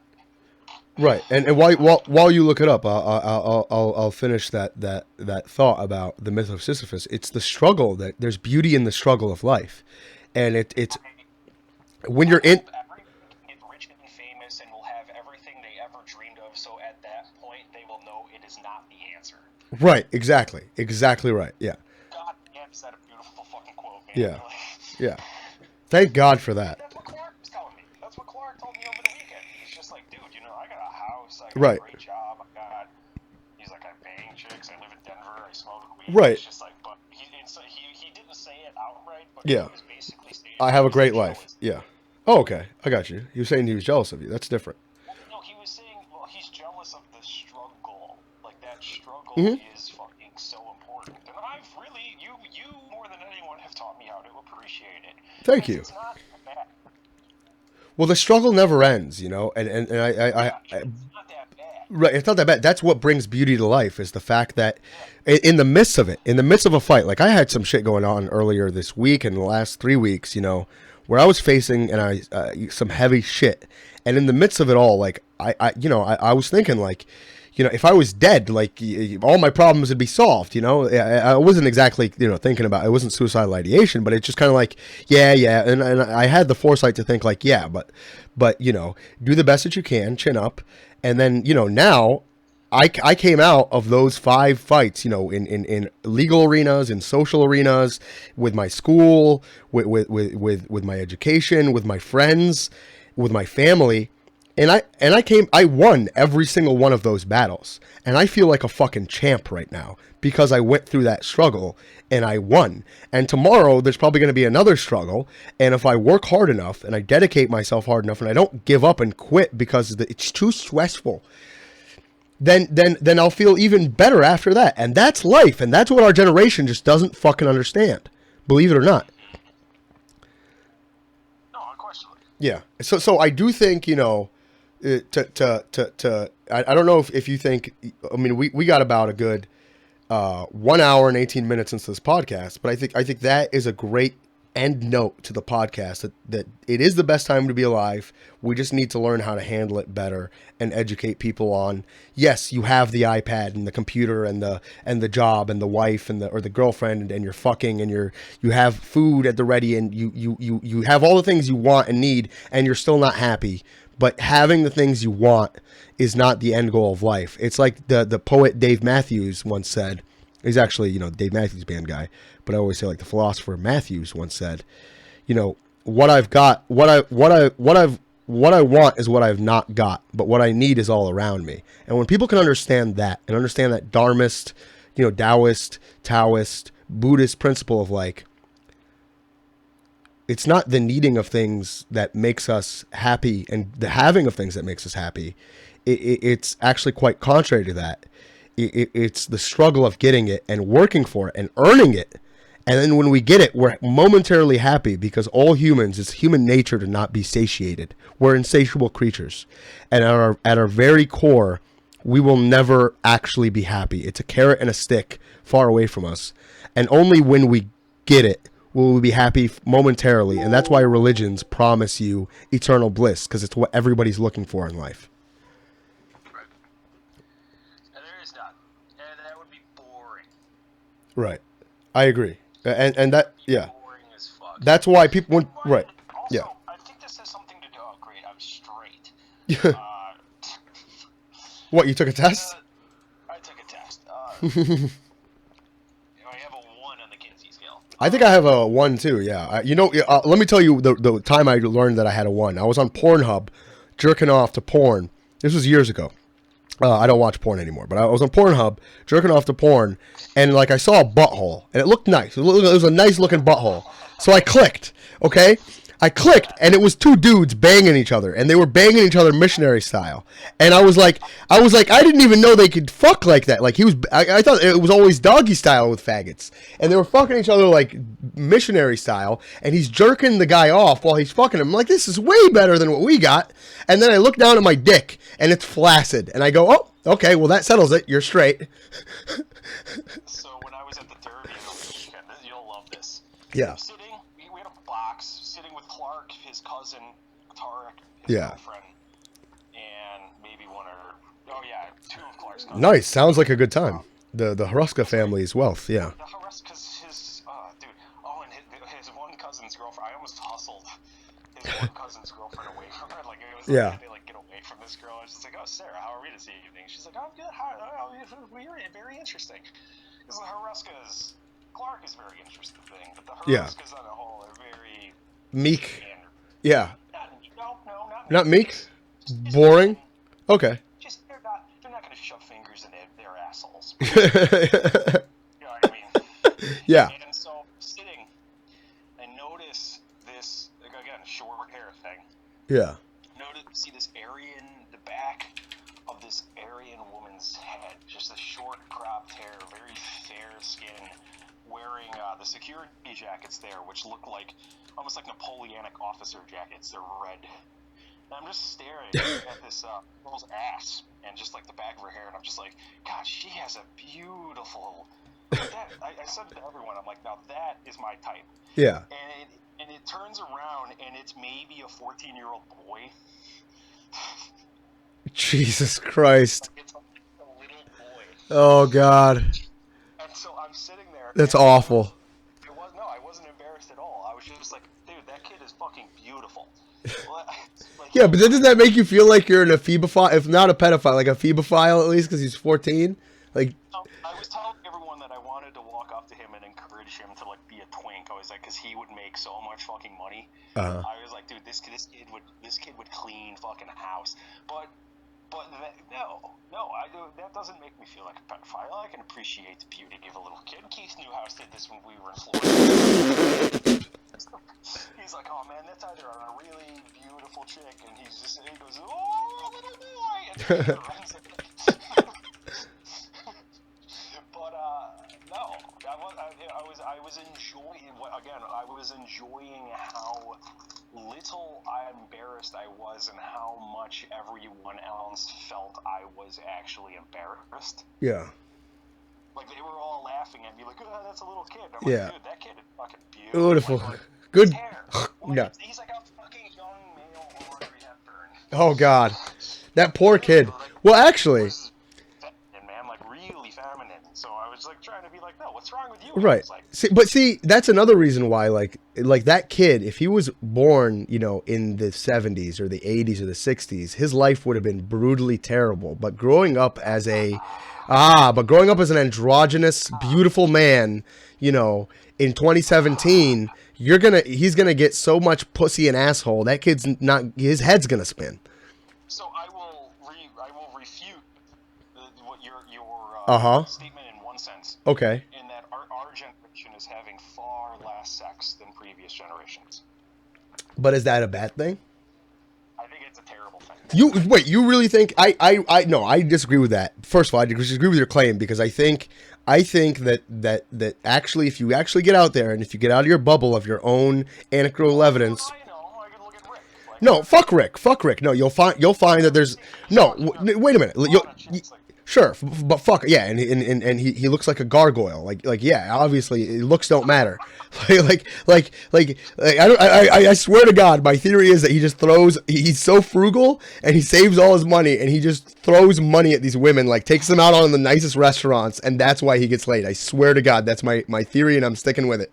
But more to the point of what I was saying, I really think that there's so many sex positive people out there in the world. And there's a lot of people having sex now that in the 80s and 90s, I think people are having sex all the time, or else we wouldn't be here, you know. But at the same time, like, yeah, I disagree with your claim. I think there's actually a decent amount of people, maybe slightly more people having sex now than in the 90s and 80s, especially during the 80s, the AIDS crisis. Come on. Well, all I'm saying is that's what the studies show. Oh, really? Oh, okay. Well, okay. You just bested me there if that's what the studies show. No, we're having millennials are fucking prude. Really? Why? I don't know. Oh, you know what? A lot of it has to do, apparently, with his finances. How's that factor into it? It's the same thing with me. Yeah. I don't have money to fucking go out and get laid, and I don't have a fucking kind of apartment that I could just bring chicks back to, and Yeah, you do. Your studio's nice. You just gotta... No. That has nothing to do with the studio. Okay. I have paper-thin walls. So then have no shame and let your neighbors hear, you know. No, it's not a matter of shame. It's a matter of courtesy. Oh, God.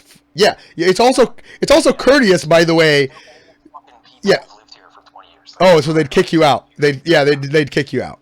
They'd be like, he's got to go. He's a deviant. He's fucking hitting girls and fucking burned some girls. Jeez. Fucking cigarettes. Oh, God. She asked me to, and it was one of the weirdest things I've ever done. I felt awful. Right. You see, to me, that the line. Right. No, but I think two lines exist when we're talking about like sex and like deviance and stuff. One, I think romance, the line between romance and creepiness. I think romance involves a lot of, because you know I'm a 2017 guy. I've been educated in you know in sex and stuff and rehabilitated, as they would say. 2017-year-old. You're 2017. Yeah. I'm on coffee. Yeah, I'm just a jet setter. But what I'm trying to say here is I think that the line between romance and creepiness is really paper thin, more paper thin than your walls. And I also think that romance involves a lot of non-consensual acts. Like you don't ask to, do you want my coat? Because now you make the girl look like, yeah, go get your coat from the car. You say, excuse me one moment, and you walk over to your car, you grab your coat, you grab your jacket, you were perceptive and considerate enough to notice she was shivering, and you hand her your coat and you're like, would you like my coat? And she takes it and you put it on her shoulders and they're like, oh my God, he's so romantic. But you didn't consent, you didn't ask her, hey, do you want to wear my fucking coat? She just fucking does that shit. And then at the end of the day, like you fucking raped her. You coat raped her. You know what I mean? But yeah. I'm gonna cut video just to save my battery. Yeah, I'm gonna do the same because I look like an idiot with this stupid. I got this stupid headset. You duct taped it. Yeah, I did actually for a chin strap. It's actually technologically here. I'll put my video back on so you can see it. Yeah, well, you already saw it, so I don't want to waste your video, so I'll cut mine. But I put a chin strap on here because I actually made it look better.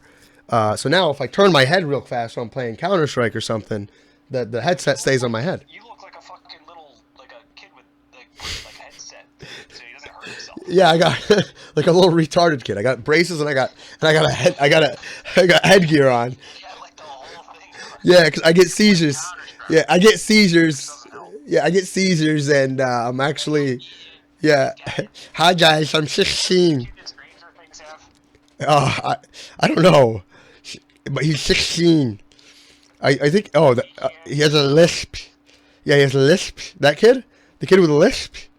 That kid's adorable. Fucking gold, man. Yeah. Oh yeah. They all did. They know it. That kid struck. That kid avoided a life of torment in exchange for fuck you money, and it's one of the happiest. Do you know Chris? I don't know about that. Before we get into Chris Pratt. Do you know what Chris Pratt was doing? When Yeah. I think he was like waiting tables or something. At a fucking Bubba Gum Shrimp, and he waited. You want to hear my Okay, you said that kid struck gold. You want to hear my counter argument to that? One name, Macaulay Culkin. Macaulay Culkin. No. I think being rich and famous as a child really. Macau is not a good example. Macau is probably happy right now, but he had a rough like 15, 20 years.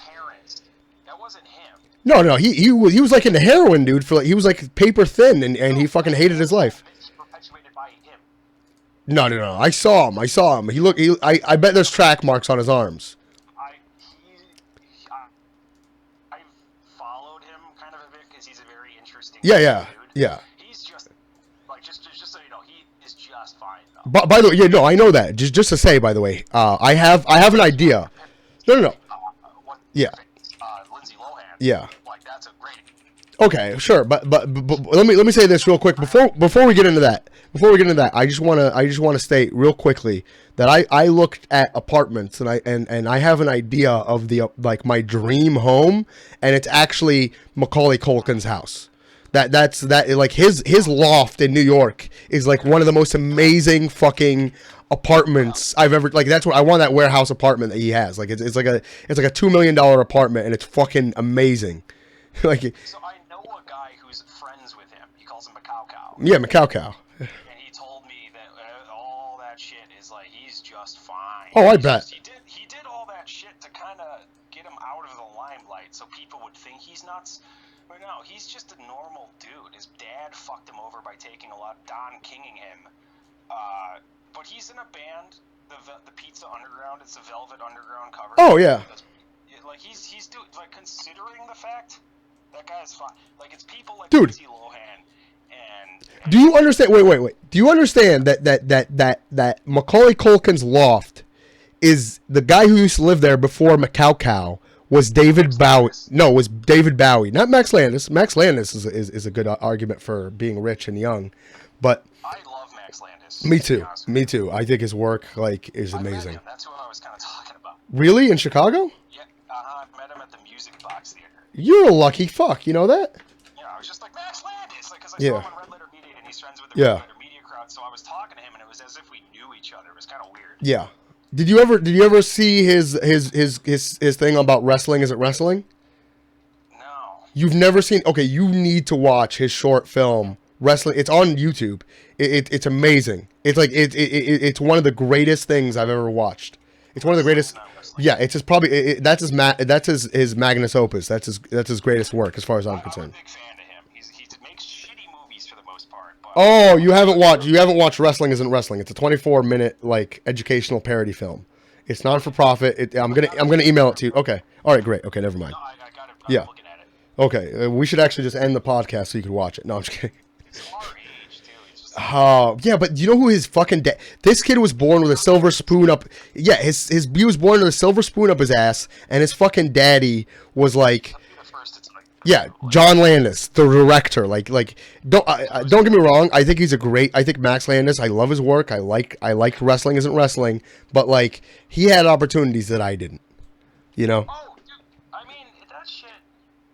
He- You want to talk about jealousy, and if you want to talk about like getting ahead in life, Right. shit like that stuff is nepotism is a hard thing to like be Right. To eradicate. You want to hear my okay. So two things. Jared Kushner, dude, is Yeah. my least favorite. Jared- Fucking He's beautiful. He's tall. He's the son of one of the richest men in America. He's fucking one of the prettiest women in America. That's a public figure. Eyes are really far apart. I still want to fuck her though. It's Asiatic. There's something going on there. Well, she's had a lot of fucking work done, so maybe that's why she's I'll never forget Keith Newhouse said that about. I think it was not Jenna Jones, but he was just like, I wouldn't fuck her. Her eyes are too far. Yeah, I remember that. Yeah.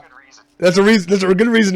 Because you know why? Because the further the eyes are apart, the more likely it is that they have some kind of like Down syndrome, as far as I'm concerned. Yeah. I can't remember who he said that about. But some girl in our class, he was like, she's hot as fuck, but I wouldn't fuck her. She scares me. Yeah.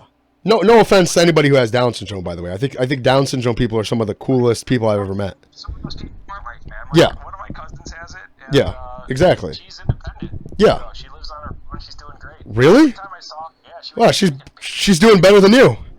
She's also like 40 or something.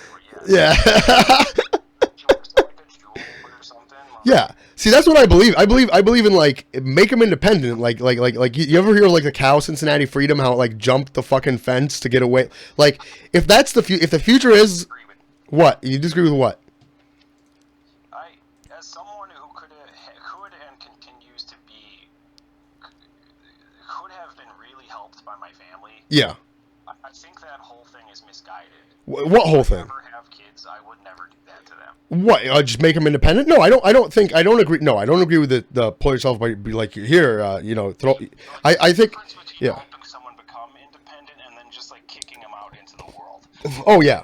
I think it's a gradual process. Yeah, no, I agree. But I think it should be a gradual process. I mean, I don't want you to illustrate me as a guy who believes in that. On the flip side, if a kid's 28 and still living at home, kick him the fuck, that's a different story. Well, I think it's important to kick somebody out, but also like make sure they have a job and make sure they have like a P.O. box. You worked at the Great American Bagel when I moved home, man. Yeah. It was a rough fucking time. Oh, boo-hoo! You worked at a fucking bagel. You were a bagel artist. That was when I was supposed to be developing my career and shit, and that's when I was supposed to be actually applying to real jobs. My dad didn't give a fuck about that. You know what? Right.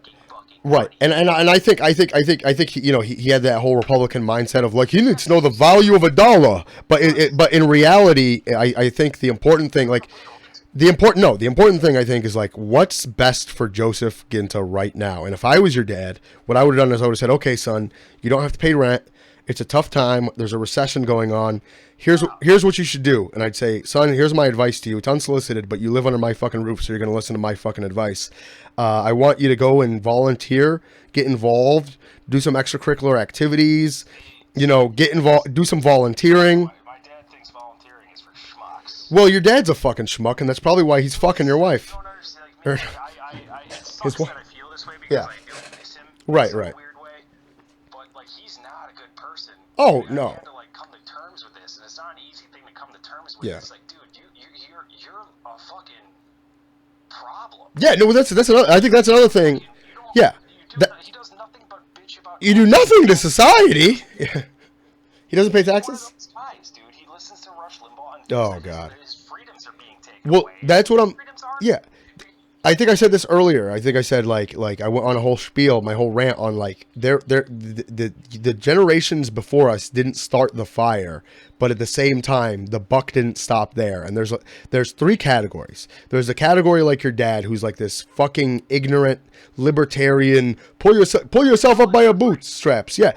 Pull yourself up by your bootstraps. For free, no loans. Yeah. Just worked a side job. Was able to go to fucking law school. Right.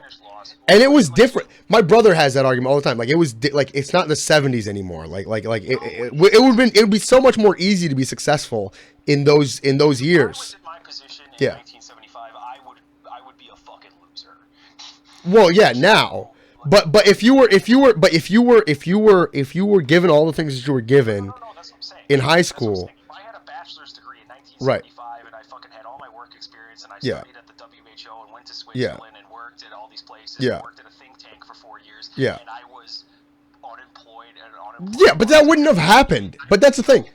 Right, but that wouldn't have happened in the 70s. That wouldn't have happened in the 80s. That wouldn't have happened in the 90s. That would have been because I got addicted to heroin. Right. Yeah. Something ridiculous. No, what would have happened in those decades is you would be like No, or you'd be like the vice president or some like senior or junior consultant in like the WHO or something, Yeah. you know, or like at the Hague or something, like or a lawyer, but what I'm trying to say is the generation before us, you know, they bitch about millennials and they bitch about, you know, all this shit, but we're so much better than they were statistically when it comes to all those categories that I mentioned earlier.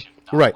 Knowledge, safety. We rape less than you guys raped. We bully less than you guys bullied. Fuck off, you know? But more importantly, what I'm really trying to say here is what I was saying about like that there's people who are apathetic and they just they're intellectuals, they're smart, they're knowledgeable, but they never really made a difference. They never were the change they wanted to see in the world. And then there's cunts like your dad who like have that libertarian Republican mindset of like, fuck you, I got mine. Like, pull yourself up by your bootstraps. And I said that quote of like, how can you pull yourself up by your bootstraps when you don't have boots? But and that's a second category of the reason why we are in the mess that we're in. And I think another reason is just the people who honestly, other than the people that were apathetic, and the people that were like I would say your dad's just misled. You know, he's a cunt. He's a cunt of an individual from everything you've ever told me over display. Yeah. Like his dad probably taught him that like like his uncle, like your uncles, all his brothers, he probably grew up in that shit, you know? And that doesn't make it okay though. Like I talked to somebody from Bernie and he's like, yeah, man, you know, I mean, like, I'll be honest, I am racist, but you got to understand, like I grew up in Bernie, you know, and it's kind of like a cultural thing. Like, but that doesn't make it okay for you to like think niggers are not human. So I would argue by that extension, I grew up with that stuff and I'm the complete opposite. Right, you defied it. That's why I respect you and like you and keep around you, is because you defied all that and you bucked the trend, and that's what we're supposed to do to be good people. I don't even think I defied it. I just saw it for what it was. I felt its effects. It's defiance, dude. You could have easily just been like anyone. You could be like your brother's probably just like the spitting image of your father or something. Like, look at John. I don't know. He's a fucking problem, but I mean, I don't even know what he's doing. I feel bad for my brother. Because he's a Marine? He's dumb. He's kind of dumb. Is he active, dude? Yeah, no. John was always a very dumb guy. I was like, bless his heart. He didn't get Joseph's intelligence, but he's very eager. He's a very eager kid. I don't even think it's intelligence. I'm a troubleshooter. You know, I took Latin with him. He was a sophomore, and I was like, yeah, okay. I was a senior, yeah. But every time I see him, he's just like loud, and I don't know. But it's just, I took shit away from my mom, who's much more compassionate and much more quiet, right, and much more, you know, maternal, and I miss my mom. But it's this whole fucking family dynamic where right. I kind of can't. It's a fucking dude. It sucks. But you could, I mean, it's part, but it's just part of the struggle, and what you have to understand is it's not. I really don't think it's a forever thing. I think if you make the right choices, you can actually rehabilitate a relationship with your mom and then your dad and your brother. It's all on me. Yeah, it is on you and on them. It takes two to tango. It's something I'm choosing to do right now, though, because I can't deny those emotions. And right. I can't deny the fact that I would be in a different place if I just got a little bit of fucking help. Oh, yeah. And I'm not that guy. I don't want things a handout. For me. Yeah. I don't want my dad to find me a job. I don't want any of that shit. But if he would just maybe take care of 1 month of rent, so right. I didn't have to go get a fucking bartending job to fucking survive, so right. I can look for something else. If he could just give me $1,000, yeah, that would make a massive. Or even just like, here, son, you still don't have you got your bachelor's. I'm proud of you, but you still didn't get a job that you know it like relates to that, is relevant to that. So until you get that job, I'm gonna give you like $250 a month each month, just so you can help make ends meet. I would collapse on the ground and start sucking his dick. You collapse on the ground and just start sucking his dick. Here you go, Dad. Thanks, Dad. That is so much help to me. Yeah, exactly. Yeah, it was MLK. He said a bootless man cannot lift himself up by his bootstraps. Great speech with that. Yeah, and it's true. It is fucking true. And right now I'm in that position. Like, I'm gonna have to probably get a bar gig in the next week or so because I'm fucking like destitute, and I'm okay with that. Yeah. But how long? How long? Right. how long is this cycle going to keep doing this to me? And how much is it pushing you back? And we talked about blowback before. I really do think that what you're experiencing, you know, I mean, what Martin Luther King, because he did sermons, so he said the same shit over and over again, just kind of like I do. He said it's all right to tell a man to lift himself by his own bootstraps, but it is cruel jest to say to a bootless man that he ought to lift himself by his own bootstraps. And I don't think you're a bootless man necessarily, but I do think that the reason why your dad acts the way he did to you over the years, over the last decade or so, is because he of the blowback towards like, it's these damn millennials, they're all coddled. And he's like, well, I'm not going to coddle Joseph. I'm going to teach that boy independence. And it's like, I couldn't have been less coddled really growing up. yeah, obviously. My parents, like, I sometimes think like my dad had wanted to have kids so I could do yard work. I doubt it. I was mowing the fucking lawn when I was like 9. Were you planned? Yeah, me too. But were you planned? Dude, huh? Were you planned? I don't know. See, I think my theory of why you exist is your dad. I'm pretty sure your dad just wanted to fuck, and your dad is just as much of a pervert as you are. I believe I was planned. I think your dad just wanted to like fuck the shit out of your mom, and your mom just wanted to get pregnant, and like, I want to have babies. And she's just telling your dad like it's like her clock was like ringing, and your dad was just like, yeah, and I want to plow that sweet vagina. That was the case. I had more sympathy for them, but I don't think it is. What, you think your parents are like these fucking wasps that like don't think that sex is enjoyable? I think your parents love to bang. I think they have a great time almost every time they fuck. I don't think they do. Oh God, yeah, you know. I never heard it as a kid that my dad he hasn't had sex in like years. So Oh God. Really? I feel so sorry for. See, your dad isn't somebody you should hate. He's somebody you should pity for his ignorance and his lack of sex. That's exactly it. Yeah, he takes it. He's sexually frustrated, and he took it out on you. Fucked up. Like, I just don't want to end up like him. It's just like it's terrifying to me. Like, I will never get married. I don't think. Like, knock on wood. Maybe I will. I maybe would like to, but Yeah. like that whole fucking thing, dude, was like I've never. It wasn't an unhappy childhood. It was just like joyless. You know, that's another generational thing. I don't like. I'm 27 now. I don't want to get married till I'm 35. Like if it was the 90s or the 80s or the 70s or the 60s or the 40s, like I would have had so much pressure.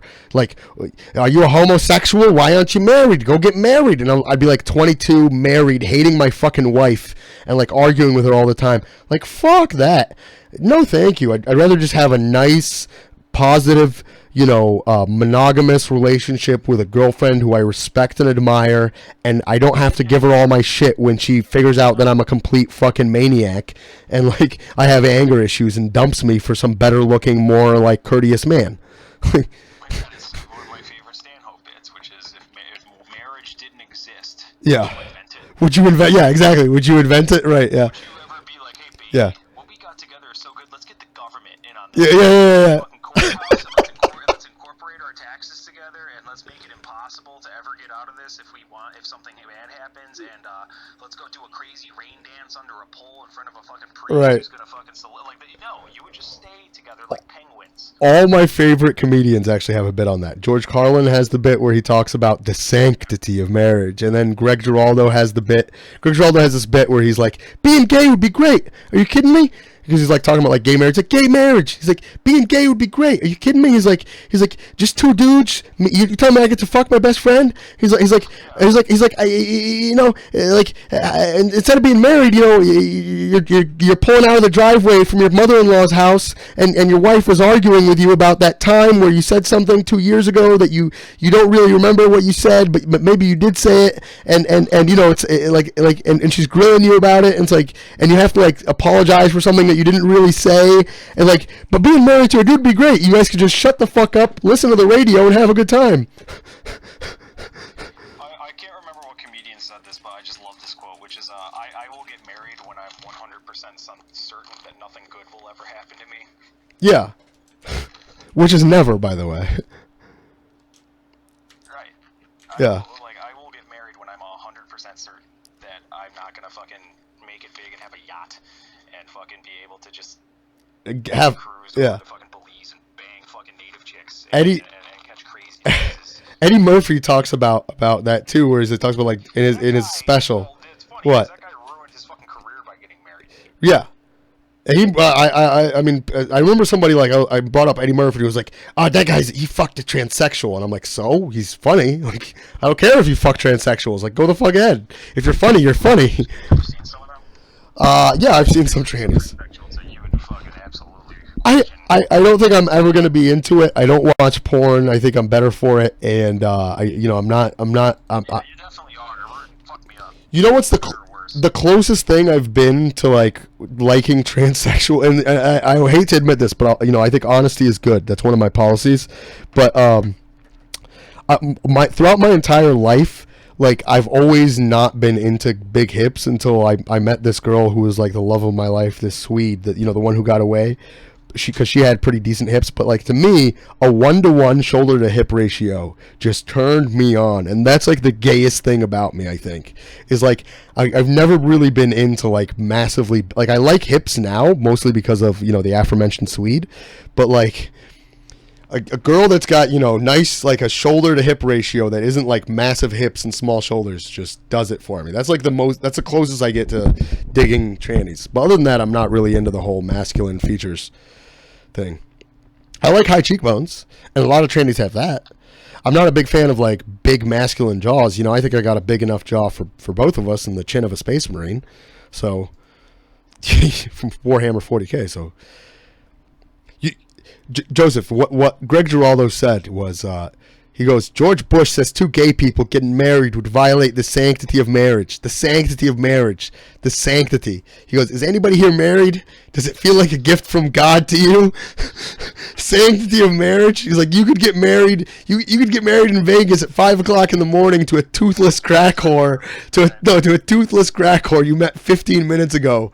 Not only do I think gay people should be allowed to get married, I think they should have to get married because I'm a little tired of their happy-go-lucky lifestyles. They should have to suffer like everybody else. I'm sick of walking by these sidewalk cafes. You see these guys sitting there. They're all tan and fit and muscular. They're like 60 years old, but they look great because they don't have someone at home sucking the will to live right out of them. He's like, and if you had to be married, being married to a guy would be great. Could you imagine saying something and having the words you said interpreted exactly the way you intended your words to be interpreted? That would be a nice touch, wouldn't it? And then he like, it is a tragedy. Yeah. He quotes, he's like, remember what you said 10 years ago when we were driving in the car on the way to my mother's house? He's like, no. He's like, oh, me neither. I'm a dude. Forget it. Never mind. I was just about to torture you with some fake transcription skills that I knew you couldn't really call me on, and then I was going to punish you for not remembering something that you actually never did in the first place. But instead, since I'm a dude, I'll just shut up. We can just drive along, maybe listen to music, have a good afternoon after all. Being married to a guy would be great. Patrice talks about his girlfriend telling him like stories. Yeah. And she comes into the room. Yeah. She's like, Patrice, someone got shot. Yeah. And Patrice is like, who got shot? He's like, do you remember Sarah? Yeah. No, I don't remember Sarah. You know Sarah. You met her like 4 years ago at that thing you didn't want to go to. Okay, well, who's Sarah? Well, Sarah, it's just like, who got fucking shot? Like, I don't give a shit who this fucking person is that's unrelated to the story. Just tell me who got fucking shot. And he's just like, how many girls sit down and just tell you amazing stories? I don't know. But it's just like, weave a tale. Exactly. Well, and they get quiet. Like, well, see, that goes on to my earlier point that I don't think that they had to be entertainers. So that's why a lot of men just sit there and like, yep. And they're not listening. Like, you just pretend to listen. And I think the more feminism happens, the more entertaining and funny and like women will have out there. Because it's like, look, I know you got a great set of tits. And I know you look like fucking, you're great looking, but you're just not going to get this job. That's why I believe meritocracy should lead the way. Meritocracy all the way. And my argument for meritocracy is this. And it's the best argument against nepotism and silver spoons up the ass and even like to your dad. I think what we should do, and if I was dictator, this is what I would do. It's my most crazy like thing to do is like I think what we should do is we should rob everybody of their children as soon as their children are born, and have like educators and like people who are child development psychologists raise them, so that way like everybody, like you're pretty much raised by like the community, and everybody's like an orphan. You know who your parents are, like you can go hang out with them, but like giving your kids like gifts or like connections and shit is kind of like you know how the NCAA gives like violations if they like give them money and shit. There's like the IRS will like investigate you if you like donate to your kids and shit. But all your kids' needs are met. I also, by the way, as dictator, would believe in a basic living wage, and I would decriminalize all drugs and make them basically all legal. But like, because I think that's recrimination. I think if somebody like, go ahead, drink like a fish, drive drunk, but if you kill somebody driving drunk, then that's it. That's manslaughter. Right. You know? So that's like double jeopardy to me. Like, yes, it makes people more disposed to committing crimes if they're doing, you know, meth or whatever. But don't commit don't commit somebody of a crime before they ever did one. That's kind of like committing somebody of thought crime. But maybe that's me being too anti-fascist. I don't know. I would disagree. I think people are more prone to do crime if the drug is illegal. Right. Yeah. Because they're doing it. If you could just get meth at Walmart, like yeah. you're not. Yeah. You're probably not gonna fucking. Also, it depends on the drug. I think if somebody could go to Walmart and get PCP, I think they're gonna commit crimes Like, I saw somebody on PCP and he's just jumping on cars and like that Russian dude. That's a fucking myth too. What? What's a myth? Come on. It's a myth perpetuated by the police. PCP is a sedative. Is it? It makes you like. Yes, it makes you tired as fuck. So what was this Russian dude on who was jumping on fucking cars? Was he just angry? No, I don't think. You think so? Is bath salts? So do you think bath salts should be decriminalized, or do you think? I don't know. No one knows what they are. Yeah, that's true. True enough, I guess. It's a blanket statement for these fucking synthetic stimulants. Right. And again, so no one knows what the dosages are. No one knows where it came from. The thing about methamphetamine is methamphetamine in and of itself is actually not that bad for you. It's not that different than dextroamphetamine, which is Adderall. Right. The thing is, that's not it's a cousin. And you're smoking it. Yeah. If you just take a meth pill, I haven't done meth, but I would imagine it's not that much different than dextroamphetamine or levoamphetamine, both of which I have a lot of experience with through fucking prescriptions. Well, I took me too. I took that for PTSD and stuff. So I took clonazepam or something. Is that the same thing? Like it's a benzo? Klonopin? Yeah. No, it fucked me up too. I put on. Sent me to the hospital. I put on. I was at my football practice. I was doing that semi-pro football here in Texas, and I was talking to my coach, and I was on the shit, and I put on my like shoulder pads, and I put on my helmet, and I started slamming into a tree because I saw it on a commercial once. He's like, "This guy's fucking nuts." Yeah, I recommend that drug to fucking no one. Yeah, but see, that's the thing. Benzo. I think the more we legalize drugs, and the more people we have taking them, and the more the less regulations you have on it, the safer people can do. Yeah, you get more innovation, and then the safer drug taking we'd have in the future. Am I wrong? Why do you think I do nootropics, dude? Like I'm not fucking around. Because you're an armchair psychiatrist? Yeah, sure. But no, it's because this stuff is legal and more effective than the stuff that I need prescriptions for. You really think? Because every heroin addict in jail or everywhere, every heroin addict I've ever talked to, I like to talk to people, I like to interview them. Every single one has told me, off with prescriptions. No, they told me I got hit by a car, or I broke my ankle, running down the football field in the championship game, or I was a member of the ski team and I broke my neck, and then they all got prescribed painkillers, and then the prescription ran out, and they were addicted to the shit, and it was too expensive. And then some guy, at a party was just like, "Yeah, have you tried heroin? It's cheaper and it's more effective." And they were like, "Oh, don't mind if I do. I can snort this shit." And then all of a sudden, they got track marks down their arm, and the theme from that one fucking Requiem for a Dream is playing in the background while they're getting their arm cut off. I just watched a documentary on this yesterday on HBO. It's called "Warning: This Drug May Kill You." Yeah, and it's about. It's less about heroin, but it's more about that track, and that's what happens to fucking everyone. No one seeks out heroin. Right, exactly. No one just wakes up and be like, you know what, I'm gonna fucking do heroin today. Like it's a slippery slope. And pharmaceutical that fucking company that promoted all of that shit in the 80s and 90s without having side effects got sued up the fucking ass, man. And that stuff to this day is like fucking prescribed for anything. If you want a fucking Vicodin prescription, you just have to hit your foot against the fucking table and go to the fucking hospital, and they'll give it to you. Oh, within reason, yeah. I mean, they definitely that's what these people. You watch this documentary. These people were just hurting themselves, and they're going to different hospitals. That's a reality. It's a reality. And if they didn't get, and if the doctor did get wise and stopped prescribing it, they would just go to a different one. Right. Like, there's no fucking rules about like. No. Because I need to keep you honest here. What I'm trying to say is like my brother's a nurse, and everything that I've heard from people in the field in the medical community is essentially they're actually trained to, does this person have any, record of drug addiction? And if you do, good luck getting like those prescriptions. And they also kind of one of the best stories I ever heard, it was this my dad's personal doctor, Dr. Alawad in the south side of Chicago. He has, actually it was a guy here in San Antonio. It was Dr. Bunham. Yeah. He's also on my dad here before my dad passed away. He said, he told me the story of this lady who came in with this bruise, and it looked like a really bad bruise. And he basically, so people in the medical field are kind of like detectives, and they're kind of trained to really question things and be skeptic in a lot of ways. And so he took this lady's bruise, and, he was asking her questions, and her story kind of didn't add up or something. Long story short, he went and grabbed an alcohol swab, and he just swabbed away at the bruise, and it, ran.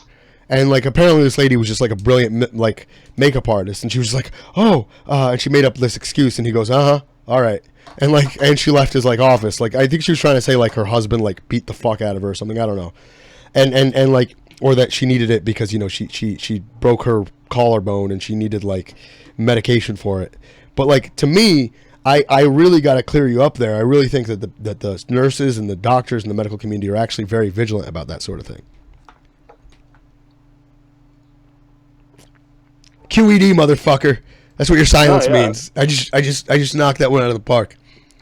All right, the podcast has been going on for 2 hours. I think that's long enough for anybody to have to listen to us. What do you have any closing words? You want to make a shout out to your mom? Shout out to who? Your mom. Love you, mom. I shall love you, mom. Yeah. Yes, yeah. No. Shout out to Christy Curro. Hey, you want to fuck? Shout out to Mike Scroban. She wants to leave her husband. She's married? Yeah. I really do live by the whole idea of smart people talk about ideas and medium people talk about events, and so I don't want to talk about people, but these are really Mike Scroban's one of the most interesting people ever. Balance it out. Yeah. If you balance it out, it's okay. But I think anybody who knows us should just understand that you're probably going to get brought up maybe once or twice if you ever did anything worth bringing up. And that's something I really say. Like you said, life is boring. I always say better to be weird. If anybody's oh, you're weird, I go, better to be weird than boring. Or you're you're argumentative. Better to be argumentative than boring. Oh, you're a cunt. Better to be a cunt than be boring. Yeah. So that you have any closing thoughts, Joseph? I think it's better to be interesting than to be boring. And I think that pain has a way of facilitating that. And as hard as it can be, and as someone who has really, really come close to jumping off of a fucking bridge, yeah. I kind of like who I am. And I weirdly have to attribute some of that to all of this shit that people like you and I have gone through. And so I would just tell anyone listening to this to appreciate the struggle. That's right. It's a very Camus subject. It's a great ending note. I fucking love it. A man after my own heart. Appreciate the struggle. This is probably the first pilot episode. There's probably a lot of things that we need to fix in terms of getting video up there. Yeah, editing, getting video up there, making sure that you can be heard at all times because, I'm a fucking idiot. Sound mix, yeah. Yeah, sound mix. I'm using OBS right now, and we'll see what kind of software we could use. Maybe Google Hangouts in the future or something. Because I love Google Hangouts. I love their platform. And then me too. It's a great great program. Oh, so let's just fuck this and let's just get on Google H. It'll probably eat up less resources and eat less of your battery power. So in the future, bear with us. We'll do better podcasts, and I think we brainstormed some ideas for some tentative topics, including the Islamic Reformation. Definitely. Interviewing me, Europe, Islam, Muslim, everything. Interviewing me on my experiences in jail, my felony conviction, gallows humor, Jews in the Holocaust, me being a sex offender, the risk management spectrum, liberal fascism with Damon as a special guest. We kind of touched on that topic now, but I'd like to bring in Damon in the future. There's probably people that you want to bring in, right, Joseph? Maybe. Yeah. We could probably bring in that cunt Clark Karuska, or not, or Scroban, or whoever, Eddie Ray. I'd love to talk to I'd love to talk to Sean Athey sometime in the future. Saw him the other night. Did you? That would be a great one. Really? Okay. That guy's gone through some shit. Perfect. He's a member of the club. You would enjoy talking with Ed as well. He's an interesting cat. I've always liked Eddie Ray, and I've always liked talking to him about shit. He's one of those guys where I didn't really know him in high school at all, and then I kind of realized that we lived down the street from each other down here. And once we started working together, man, he is one of the finest human beings I've ever met. Ed, I knew him in high school, and I talked to him here and there, and I was like, this guy's more popular than me, and I was like, oh, it's because he's a musician, he gets all the chicks, I get it, and I talked to him, I talked to him, and I was like, actually, this is a pretty cool dude. And he was an introvert back then or something. He kind of kept to himself in a lot of ways. For sure. Yeah, and I wish he didn't, I wish he would have gave more of himself away. And Me too. Yeah, because then I would have got to interact with him more. I tell him that, and because he is an aspiring musician, and I just really want him to go harder at it. And I will say this: I have never met really anyone in my life who is better at fucking with people than Ed Ray. Yeah. I bet because he. Oh my God! You want to hear how he got fired from his bar just recently, real quick? Yeah, go ahead. Guest walks into his bar, asks him how he's doing. He goes, "Oh, I'm sad all the time. I'm working a dead end job. My wife just left me. My mom died last." He just goes on this litany of shit. He's like, "I'm making this shit cocktails for this shit restaurant that don't want to incorporate my drinks," and he didn't realize it was the CEO of the company.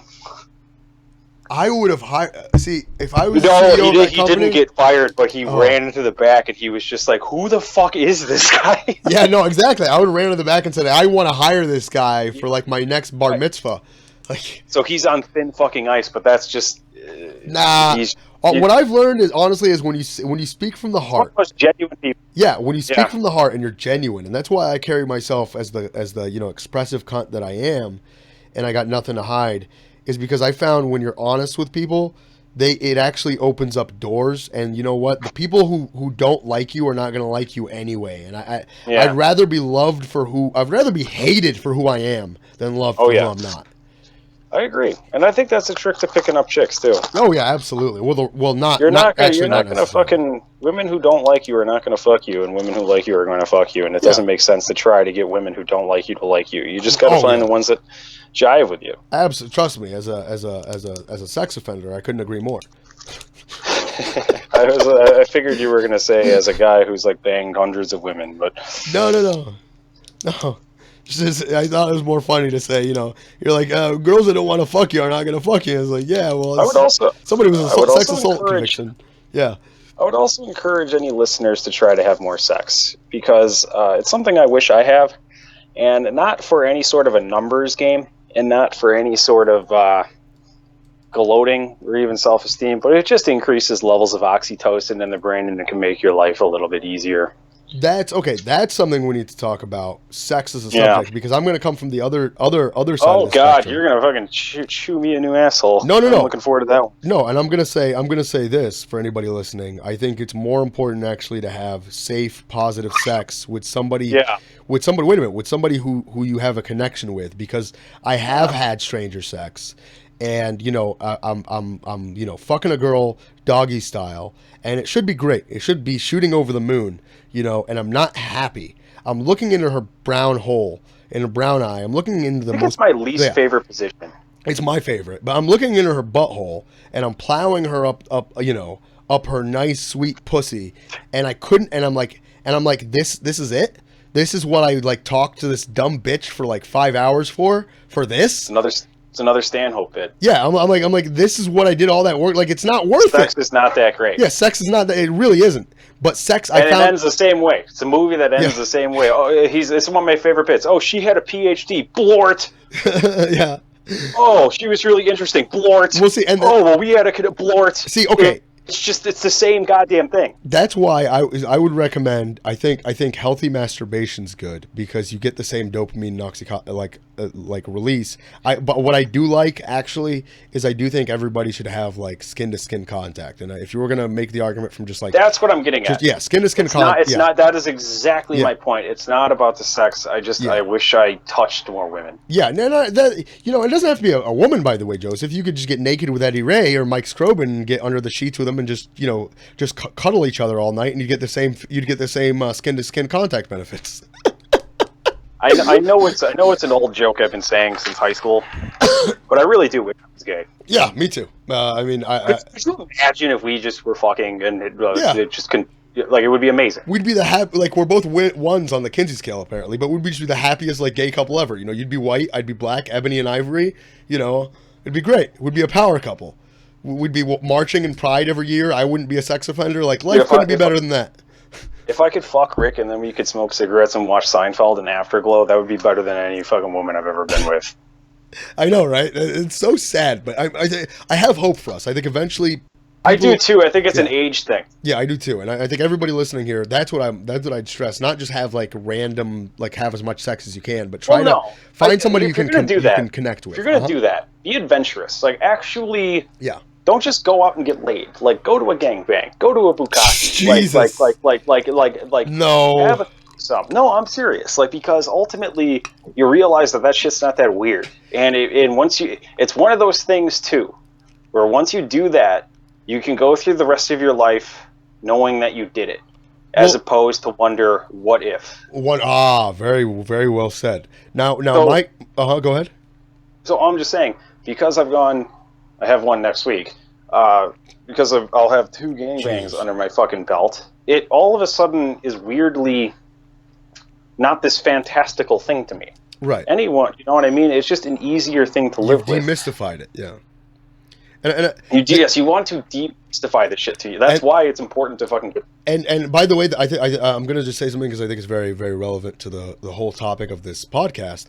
Is I think that's another reason why this generation is great, because the ideas of not being sex positive are really regressive and like in nature. It's because of our lack of technology.